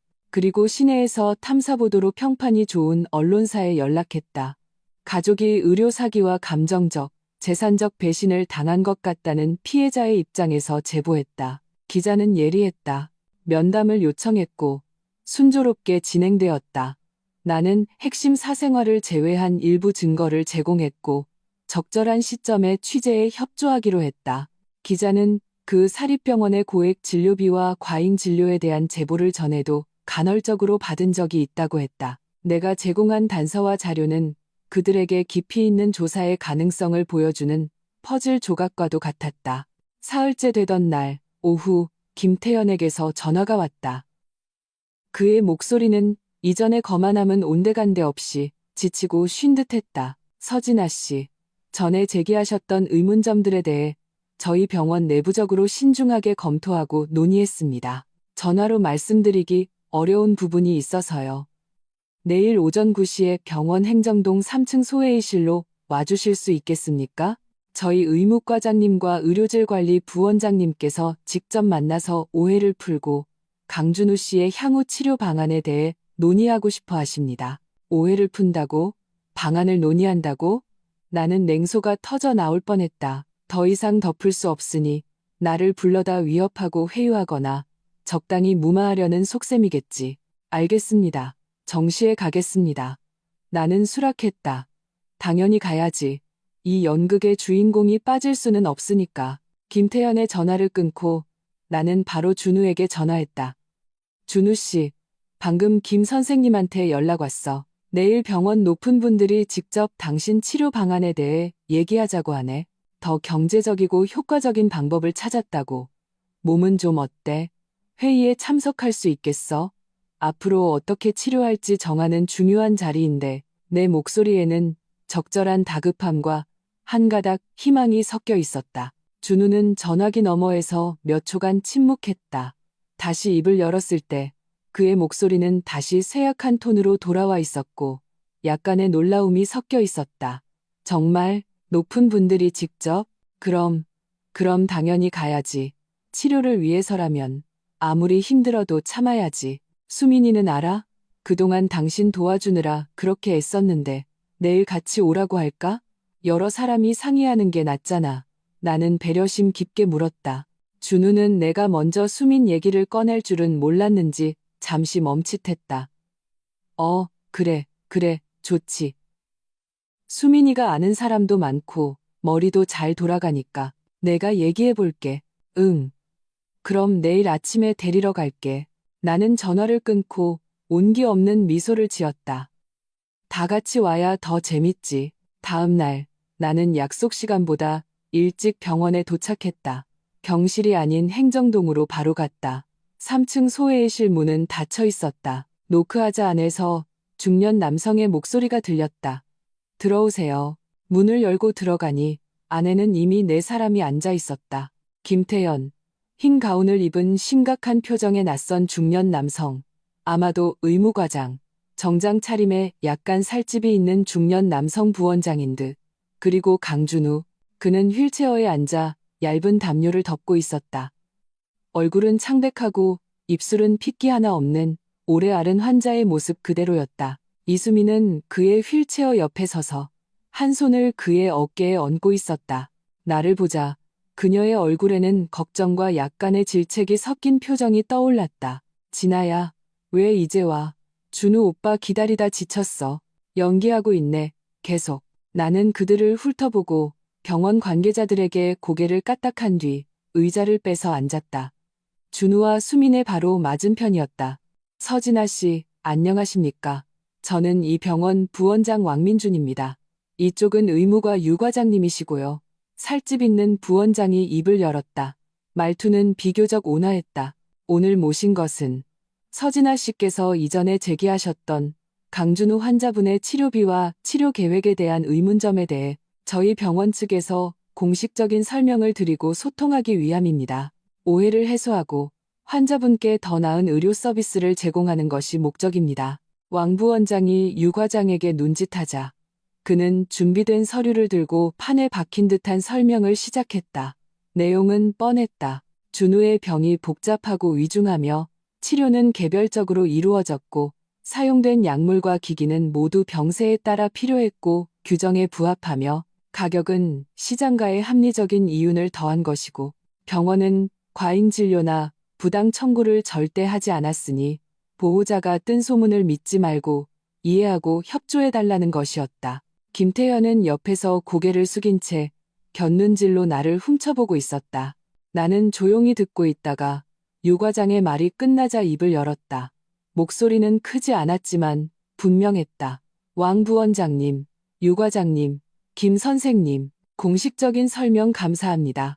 하지만 제가 몇 가지 구체적인 질문이 있는데 이 자리에서 바로 답변해 주셨으면 합니다. 나는 들고 온 큰 가방에서 두꺼운 파일철을 꺼내 열었다. 첫 번째 질문입니다.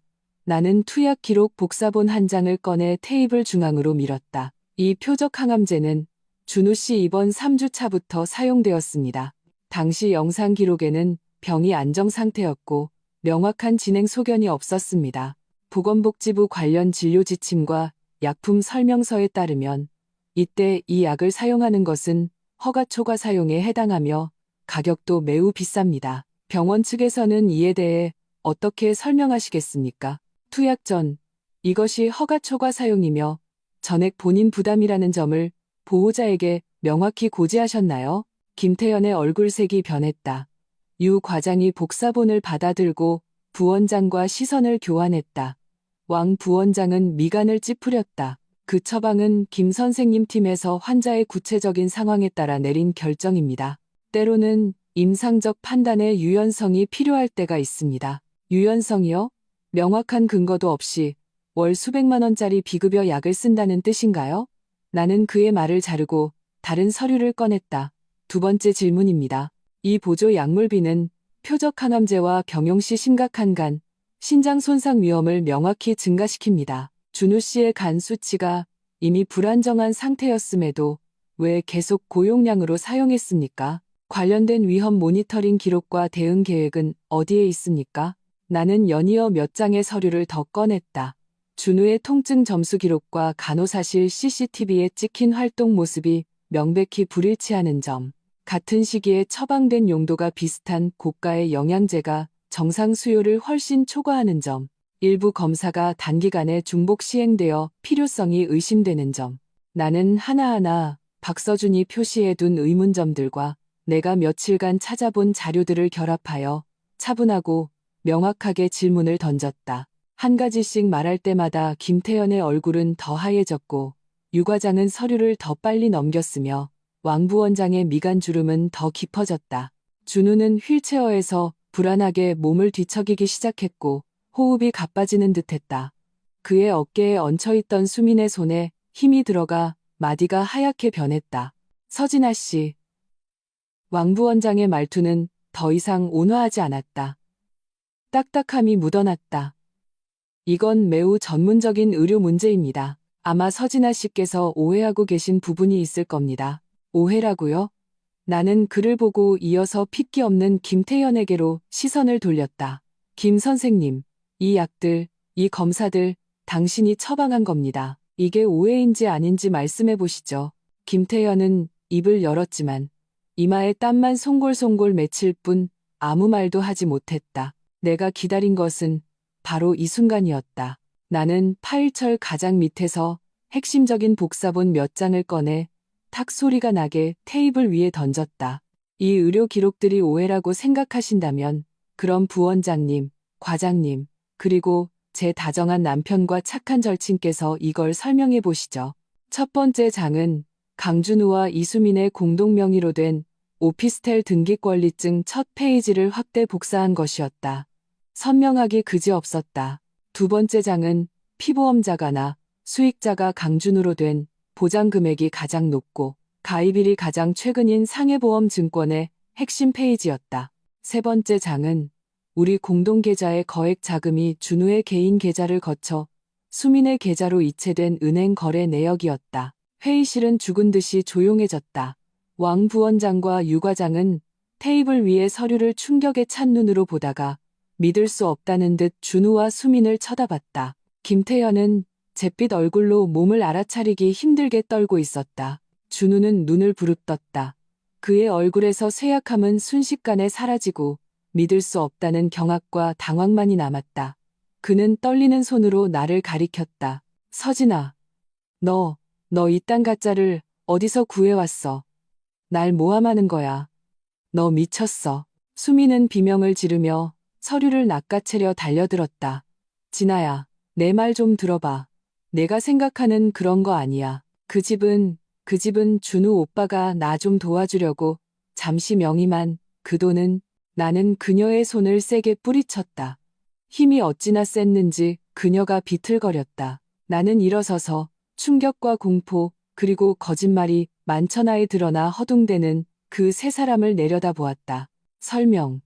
내 목소리는 조용한 회의실 안에서 얼음 조각처럼 차갑게 울렸다. 왕 부원장님, 유 과장님, 그리고 곧 도착할 심평원 조사팀과 문밖의 신문사 기자님께 잘 설명해 보시죠. 당신들이 어떻게 한패가 되어서 있지도 않은 말기암으로 비싸고 의심스러운 약들로 내 집안을 거덜내고 내 재산을 빼돌리고 심지어 내 목숨으로 보험금을 타내서 둘이서 행복하게 살려고 했는지 잘 설명해 보시라고요. 내 말이 채 끝나기도 전에 회의실 문에서 노크 소리가 났다. 그리고 정장 차림의 공무원증을 단 두 사람과 녹음기와 카메라를 든 기자로 보이는 사람이 함께 들어왔다. 앞장선 남자가 신분증을 내보였다. 안녕하십니까. 시건강보험심사평가원 급여조사부입니다. 실명 제보를 받고 강준우 환자의 진료비 관련 사기 혐의에 대해 조사하러 나왔습니다. 김태현 의사 선생님이 어느 분이시죠? 왕 부원장과 유 과장은 벌떡 일어섰다. 얼굴은 흑빛이었다. 김태현은 다리에 힘이 풀려 의자에 그대로 주저앉았다. 준우는 휠체어에 앉아 온몸을 떨며 입술을 파르르 움직였지만 한마디도 하지 못했다. 수미는 핏기 없는 얼굴로 갑자기 나타난 조사관과 기자를 공포에 질려 쳐다보다가 다시 나를 보았다.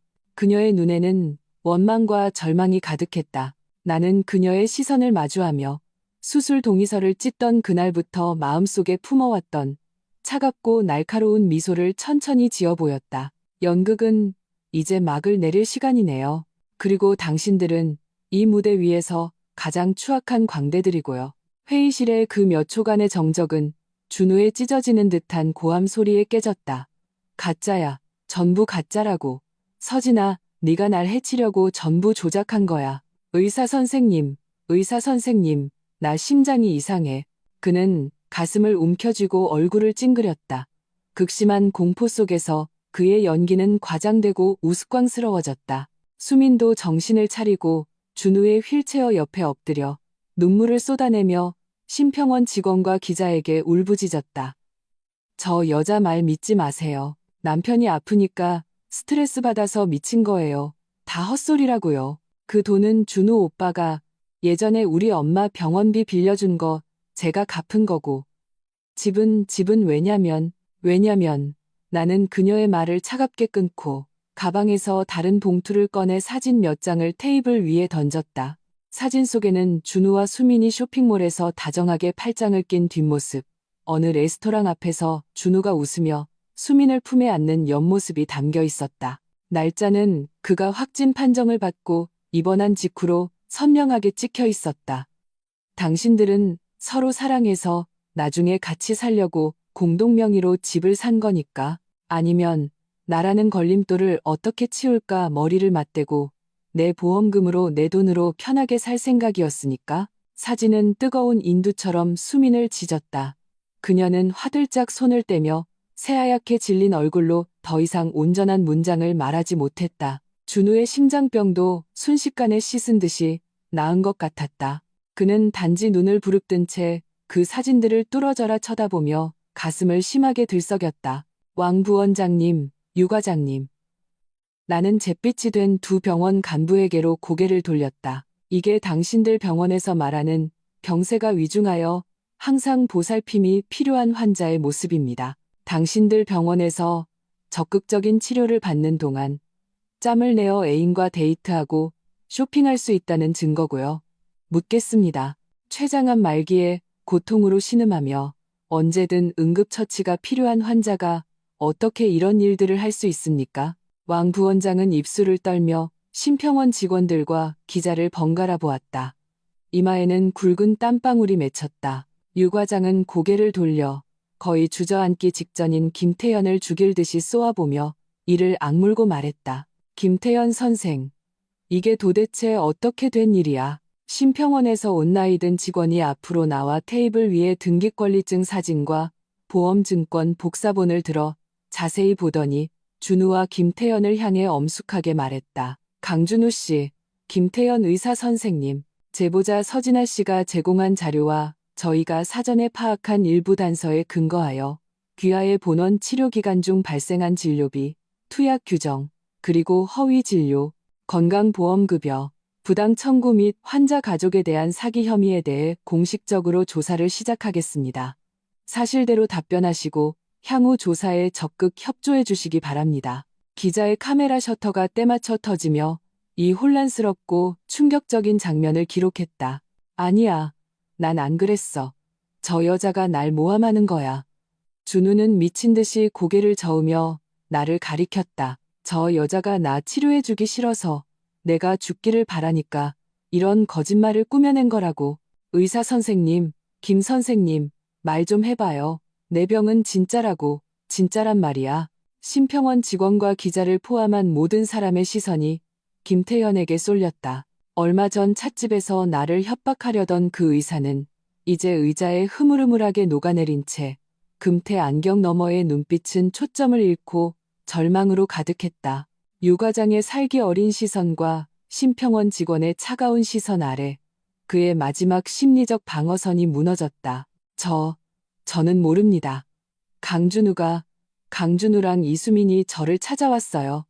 김태연은 횡설수설하며 떨리는 목소리로 말했다. 그들이 집에 돈은 많은데 아내가 꽉 쥐고 있어서 돈을 좀 빼내고 싶다고. 강준우가 원래 만성 췌장염이 있어서 검사 결과가 좀 안 좋게 나올 수 있다고. 그래서 병을 부풀려서 비싼 약 쓰고 불필요한 검사에서 번 돈 나누자고. 저는 그냥 한순간 눈이 멀어서 김태현, 너 무슨 헛소리야. 준우는 눈이 찢어질 듯 소리치며 휠체어에서 달려들려 했지만 수민에게 붙잡혔다. 수민 역시 완전히 패닉에 빠져 있었다. 김 선생님, 지금 사람 잡을 소리 하세요. 우리가 언제 그랬어요. 분명 선생님이 우리 오빠 병이 심각해서 제일 좋은 약 써야 한다고 했잖아요. 걔가 서로를 물어뜯는 꼴이었다. 나는 그 세 사람이 서로에게 책임을 떠넘기는 추한 모습을 보며 차갑고 평온한 마음으로 지켜보았다. 이게 내가 10년을 함께 살고 모든 것을 바쳐 사랑했던 남편과 무엇이든 털어놓던 자매 같은 친구의 본 모습이었다. 됐습니다. 왕 부원장이 버럭 소리쳤다. 그의 얼굴은 솥뚜껑처럼 새까맸다. 그는 병원의 명성, 그의 앞날이 오늘로 끝장났다는 것을 알았다. 그는 마지막 남은 이성을 간신히 붙잡고 심평원 직원에게 말했다. 조사관님, 이 사건에 대해 저희 병원은 조사에 전적으로 협조하고 관련자를 엄중히 처벌하여 결코 좌시하지 않겠습니다. 그는 다시 복잡한 눈빛으로 나를 보았다. 분노, 후회, 그리고 희미한 두려움이 섞여 있었다. 서진아 씨, 이 일은 저희 병원의 관리 책임이 명백합니다. 반드시 책임지고 보상하겠습니다. 보상이요? 나는 그를 보며 천천히 말했다. 왕 부원장님, 제가 원하는 보상은 간단합니다. 첫째, 병원은 즉시 진짜 전문가들로 팀을 꾸려 제 남편 강준우의 병세를 전면적이고 공개적으로 재검토하십시오. 저는 돈을 뜯어내기 위해 조작된 말기암이 아니라 그의 진짜 건강 상태를 알고 싶습니다. 알겠습니다. 바로 조치하겠습니다. 왕 부원장은 망설임 없이 답했다. 둘째, 나는 이미 겁에 질려 말도 못하는 준우와 수민을 보았다. 그들이 김태현 의사와 공모하여 병세를 조작하고 과잉 진료로 제게서 거액을 편취하고 보험 사기를 기도한 행위에 대해 병원 측에서 즉시 경찰에 신고하고 수사에 적극 협조할 것을 요구합니다. 여기 있는 모든 증거들. 나는 테이블 위에 흩어진 서류와 사진들을 가리켰다. 그리고 제가 앞으로 제출할 더 많은 증거들은 이것이 계획적인 형사 사기 사건임을 가리키고 있습니다. 신고, 맞습니다. 신고해야죠. 유 과장도 정신을 차렸다. 지금은 선을 그어야 할 때였다. 셋째. 나는 마지막으로 심평원 직원과 기자를 보았다. 이 병원에 존재할 수 있는 시스템적인 건강보험 부정, 수급 및 사기 문제에 대해 관계 당국과 언론이 심층적으로 조사하여 모든 환자와 가족들에게 진실을 알려주시길 바랍니다. 저는 피해자로서 조사에 전적으로 협조할 것입니다. 심평원 직원은 고개를 끄덕이며 테이블 위에 자료 일부를 챙겼다. 서진아 씨, 제보와 협조에 감사드립니다. 이 사건, 저희가 반드시 철저히 조사하여 관련자들 중 누구도 빠져나가지 못하게 하겠습니다. 기자도 내게 고개를 끄덕이며 지속적으로 후속 보도를 하겠다고 했다. 곧 병원 보안 요원들이 들어와 왕 부원장의 지시 아래 넋이 나간 김태현을 먼저 데리고 나갔다. 명목은 조사 협조였지만 사실상 감금이었다. 준우는 발버둥 치며 소리쳤지만 휠체어째로 밀려나갔다. 수민이 따라가려 했지만 제지당했다. 그녀는 뒤돌아 나를 보았다. 그 눈빛의 원망은 거의 흘러넘칠 듯했다. 하지만 나는 그저 무심하게 쓰레기를 보듯 그녀를 쳐다볼 뿐이었다. 회의실이 마침내 조용해졌다. 이제 나와 왕 부원장, 유 과장, 그리고 심평원과 언론사 사람들만 남았다. 왕 부원장은 내게 무언가 말을 걸려 했다. 아마도 이미지 회복이나 책임 경감에 대한 판에 박힌 이야기일 것이다. 나는 손을 저었다. 극심한 피로감과 동시에 시원한 해방감이 밀려왔다. 구체적인 사항은 제 변호사와 이야기하시죠. 나는 이 말을 남기고 가방을 챙겨 이 혼탁한 장소를 떠났다. 행정동을 나오자 오후의 햇살이 눈부셨다. 나는 눈을 가늘게 뜨고 깊은 숨을 들이마셨다. 공기 중에 섞인 소독약 냄새가 조금은 옅어진 것 같았다. 휴대폰이 진동했다. 최민혁에게서 온 문자였다. 잘했어. 1차 확인 결과 김태현이 관련된 여러 진료와 비용에 중대한 의혹이 발견돼서 정식으로 입건했어. 강준우 병세 재검토는 권위 있는 대학병원 전문가들로 협조해서 진행할 거야. 곧 결과 나올 테니 몸 조심하고 계속 연락하자. 나는 고마워라고 답장을 보내고 휴대폰을 넣었다. 거짓과 계산으로 가득했던 그 병실로 돌아갔다. 준우의 물건들이 어지럽게 널려 있었다. 나는 미리 연락해둔 간병인에게 전화해 짐을 치워달라고 했다. 물론 비용은 준우의 개인 계좌에서 나갈 것이다. 내 짐은 얼마 없었다. 캐리어 하나로 충분했다. 캐리어를 끌고 병원 입구에 섰다. 나는 뒤돌아 이 하얀 건물을 보았다. 석 달간의 고통은 길고 황당한 악몽 같았다. 이제 마침내 꿈에서 깨어났다. 비록 온몸에 상처투성이지만 내가 들이마시는 공기는 진짜 나 자신의 것이었다. 휴대폰이 다시 울렸다. 이번에도 모르는 번호였다. 서진아 씨 되십니까? 안녕하십니까? 왕 부원장님이 언급하신 사건을 담당하게 된 조 형사입니다. 강준우, 이수민, 김태현 세 사람은 현재 법에 따라 소환 조사를 받고 있습니다. 신고하신 사기 및 보험 사기 혐의에 대해 추가적으로 상황을 파악하고 더 상세한 증거 자료를 요청드려야 합니다. 혹시 지금 경찰서로 와주실 수 있겠습니까? 네, 가능합니다. 나는 택시 문을 열고 타서 기사님께 경찰서 주소를 말했다. 바로 가겠습니다. 차가 출발하며 병원을 벗어났다. 창밖의 풍경이 빠르게 뒤로 물러났다. 나는 눈을 감았다가 천천히 떴다. 정사는 이제 막 시작되었다. 법은 그들에게 마땅한 처벌을 내릴 것이다. 그리고 내 삶도 이 더러운 모든 것과 완전히 단절되어야 한다. 다음 단계는 나의 모든 것을 되찾는 것이다. 내 돈, 내 집, 내 존엄, 그리고 나의 미래를. 경찰서에서 조사를 마치고 나오니 하늘은 이미 어둑해져 있었다. 진술 과정은 길었다.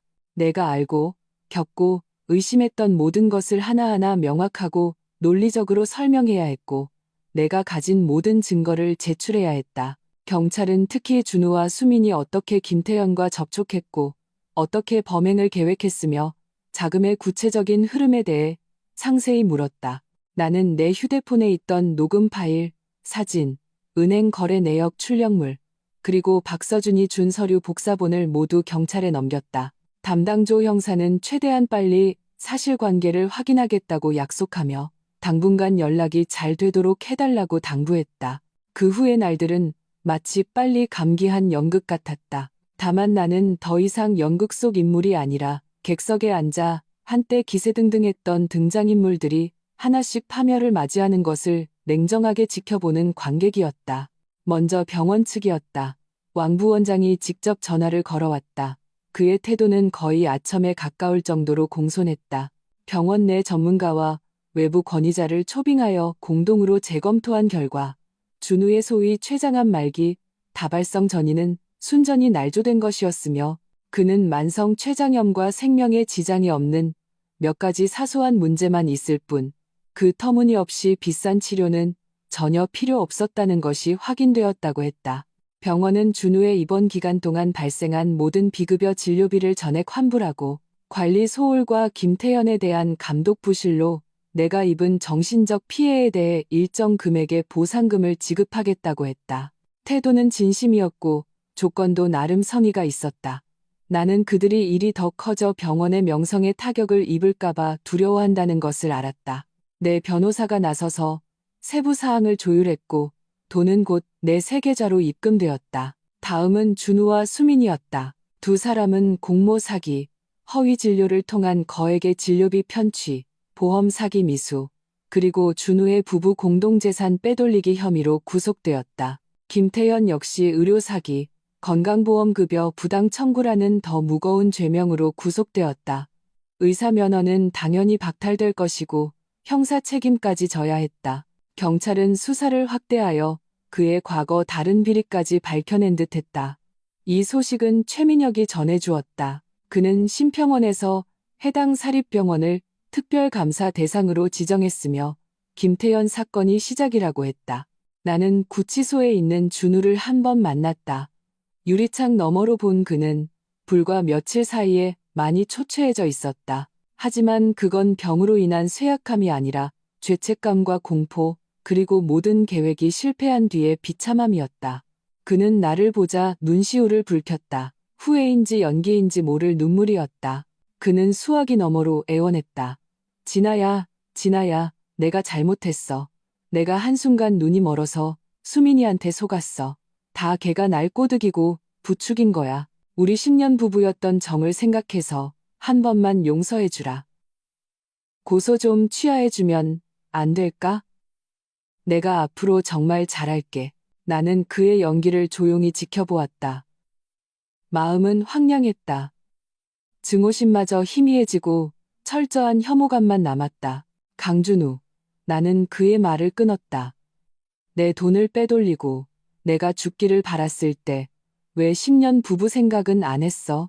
김태현 시켜서 나한테 위독하다고 통보하고 집 팔고 서명하게 만들었을 때 왜 10년 부부 생각은 안 했지? 이제 와서 그런 말 하는 거 역겹지 않아? 그는 멍하니 서 있었다. 내가 이토록 평온하고 단호할 줄은 몰랐던 모양이다. 변호사가 이혼 서류 가지고 찾아갈 거야. 나는 내가 한때 평생을 함께할 거라 믿었던, 이제는 길거리의 행인처럼 낯선 그 남자를 마지막으로 보았다. 내 것은 한 푼도 빠짐없이 되찾을 거야.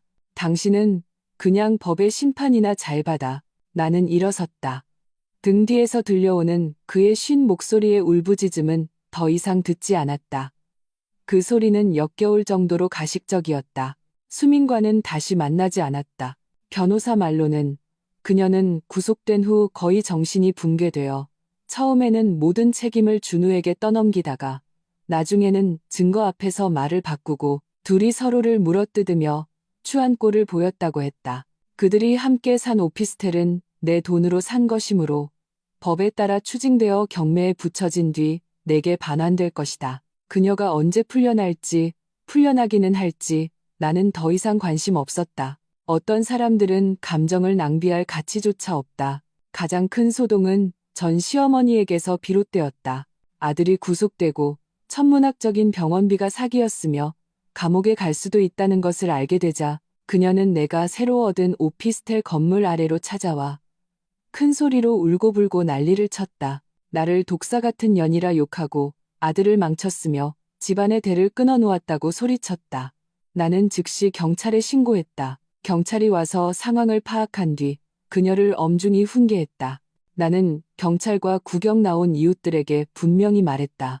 아드님이 애인이랑 짜고 제 돈을 사기치고 아내를 죽여 보험금을 타내려다 법에 따라 구속된 겁니다. 여기서 계속 소란을 피우시면 업무방해 및 명예훼손으로 신고하거나 고소할 수 있습니다. 할머니는 경찰의 훈계에 더 이상 행패를 부리지 못하고 투덜거리며 돌아갔다. 나중에는 병원에 가서 소란을 피우려다 보안 요원에게 쫓겨났다고 들었다. 이 모든 소란은 내 변호사와 경찰의 신속한 처리 덕분에 마치 태풍이 지나가듯 요란하게 왔다가 빠르게 사라졌다. 나는 병원에서 환불 및 보상받은 돈과 준우가 빼돌렸던 예금 대부분을 되찾았다. 일부는 그들이 이미 탕진하여 회수가 어려웠다. 내 결혼 전 오피스텔 매매 대금도 경찰이 행방을 확인하여 추징 절차에 들어갔다. 우리 공동명의였던 신혼집은 소송을 통해 곧 분할될 것이고 내가 내 몫을 되찾는 것은 의심의 여지가 없었다. 나를 피보험자로 한 고액의 보험들은 당연히 무효 처리되었다. 박서준은 사직했다. 그는 이번 일을 겪으며 그 병원에 완전히 환멸을 느꼈고 더 이상 불필요한 구설에 휘말리고 싶지 않다고 했다. 나는 그에게 식사를 대접하며 진심으로 고마움을 전하고 두둑한 봉투를 억지로 쥐어주었다. 그는 처음에는 극구 사양했지만 나는 이것이 보답이 아니라 목숨을 구해준 은혜에 대한 감사 표시라고 말했다. 그의 첫 번째 경고가 없었다면 나는 정말로 팔려가면서도 돈을 세고 있었을지도 모른다. 그는 마침내 봉투를 받으며 잠시 쉬었다가 다시 공부를 더 하고 싶다고 했다. 우리는 연락처를 교환하고 앞으로도 자주 연락하기로 약속했다. 모든 것이 정리된 날 나는 추모 공원에 갔다. 어머니의 묘 앞에 오래 앉아 있었다. 울지 않았다. 그저 이 모든 어처구니 없는 일들을 마음속으로 조용히 이야기해드렸다. 마지막으로 나는 말했다. 엄마, 걱정 마세요. 딸, 무너지지 않았어요. 앞으로도 그럴 일 없을 거예요. 추모 공원을 나오니 햇살이 좋았다. 나는 지금은 혼자 사는 작지만 깨끗하고 밝은 오피스텔로 돌아왔다. 모든 물건이 나 자신의 것이었다. 나는 비행기 표를 한 장 예매했다. 목적지는 남쪽의 따뜻하고 조용하기로 유명한 바닷가 도시였다. 진짜 넓은 바다를 보고 짭짤한 바람을 맞으며 지난 석 달, 아니 지난 10년간 마음속에 쌓였던 탁한 공기를 완전히 내뱉고 싶었다. 출발하는 날 공항은 사람들로 붐볐다. 나는 단출한 캐리어를 끌고 탑승권을 받아 보안 검색대로 향했다. 마음은 오래간만에 가벼웠고 미지의 여행에 대한 희미한 기대감마저 들었다. 줄을 서 있는데 옆 통로에서 누군가 급하게 달려오다 나와 부딪혔다. 손에 들고 있던 탑승권과 여권이 바닥에 떨어졌다. 죄송합니다. 정말 죄송합니다. 정중한 남자의 목소리가 사과와 함께 들려왔다. 고개를 드니 옅은 회색 셔츠를 입은 키가 큰 남자가 이미 몸을 숙여 내 여권과 탑승권을 줍고 있었다. 그는 30대 중후반으로 보였고 인상은 단정하고 부드러웠다. 괜찮습니다. 나는 서류를 받아들고 예의상 미소를 지었다. 그는 일어서다가 무심코 내 여권에 적힌 이름을 보고는 다시 내 얼굴을 보았다. 그는 아주 잠깐 놀란 듯했지만 이내 평정을 되찾고 다시 한번 고개를 숙여 사과했다. 제가 너무 서둘러서요. 죄송합니다, 서진아 씨. 나는 고개를 끄덕이고 더 말없이 보안 검색대로 향했다. 검색대를 통과하고 대합실 카페에서 따뜻한 아메리카노를 한 잔 샀다. 자리를 잡고 앉아 고개를 드니 또 그 회색 셔츠의 남자가 보였다. 그는 내 대각선 맞은편에 앉아 노트북 화면에 집중하고 있었다. 그의 옆에도 커피가 한 잔 놓여 있었다. 내 시선을 느꼈는지 그가 고개를 들었고 마침 우리 눈이 마주쳤다. 그는 잠시 멈칫하더니 이내 정중하고 담담한 미소를 지어 보였다. 그리고는 손에 든 커피잔을 내 쪽으로 살짝 들어 보였다. 마치 아까의 충돌에 대해 다시 한번 사과하는 것 같았다. 나도 옅은 미소로 화답하고 시선을 돌려 통유리창 밖으로 이착륙하는 비행기들을 보았다. 거대한 유리창을 통해 햇살이 쏟아져 들어와 따스했다. 방송에서 내가 탈 비행기의 탑승 안내가 흘러나왔다. 나는 커피를 한 모금 마셨다. 쓴맛 뒤에 은은한 단맛이 남았다. 캐리어 손잡이를 올리고 탑승구를 향해 걸어갔다. 등 뒤에는 깨끗이 치워진 폐허가, 눈앞에는 곧 이륙할 비행기와 미지이지만 더 이상 나를 두렵게 하지 않는 여행이 있었다. 나는 뒤돌아보지 않았다.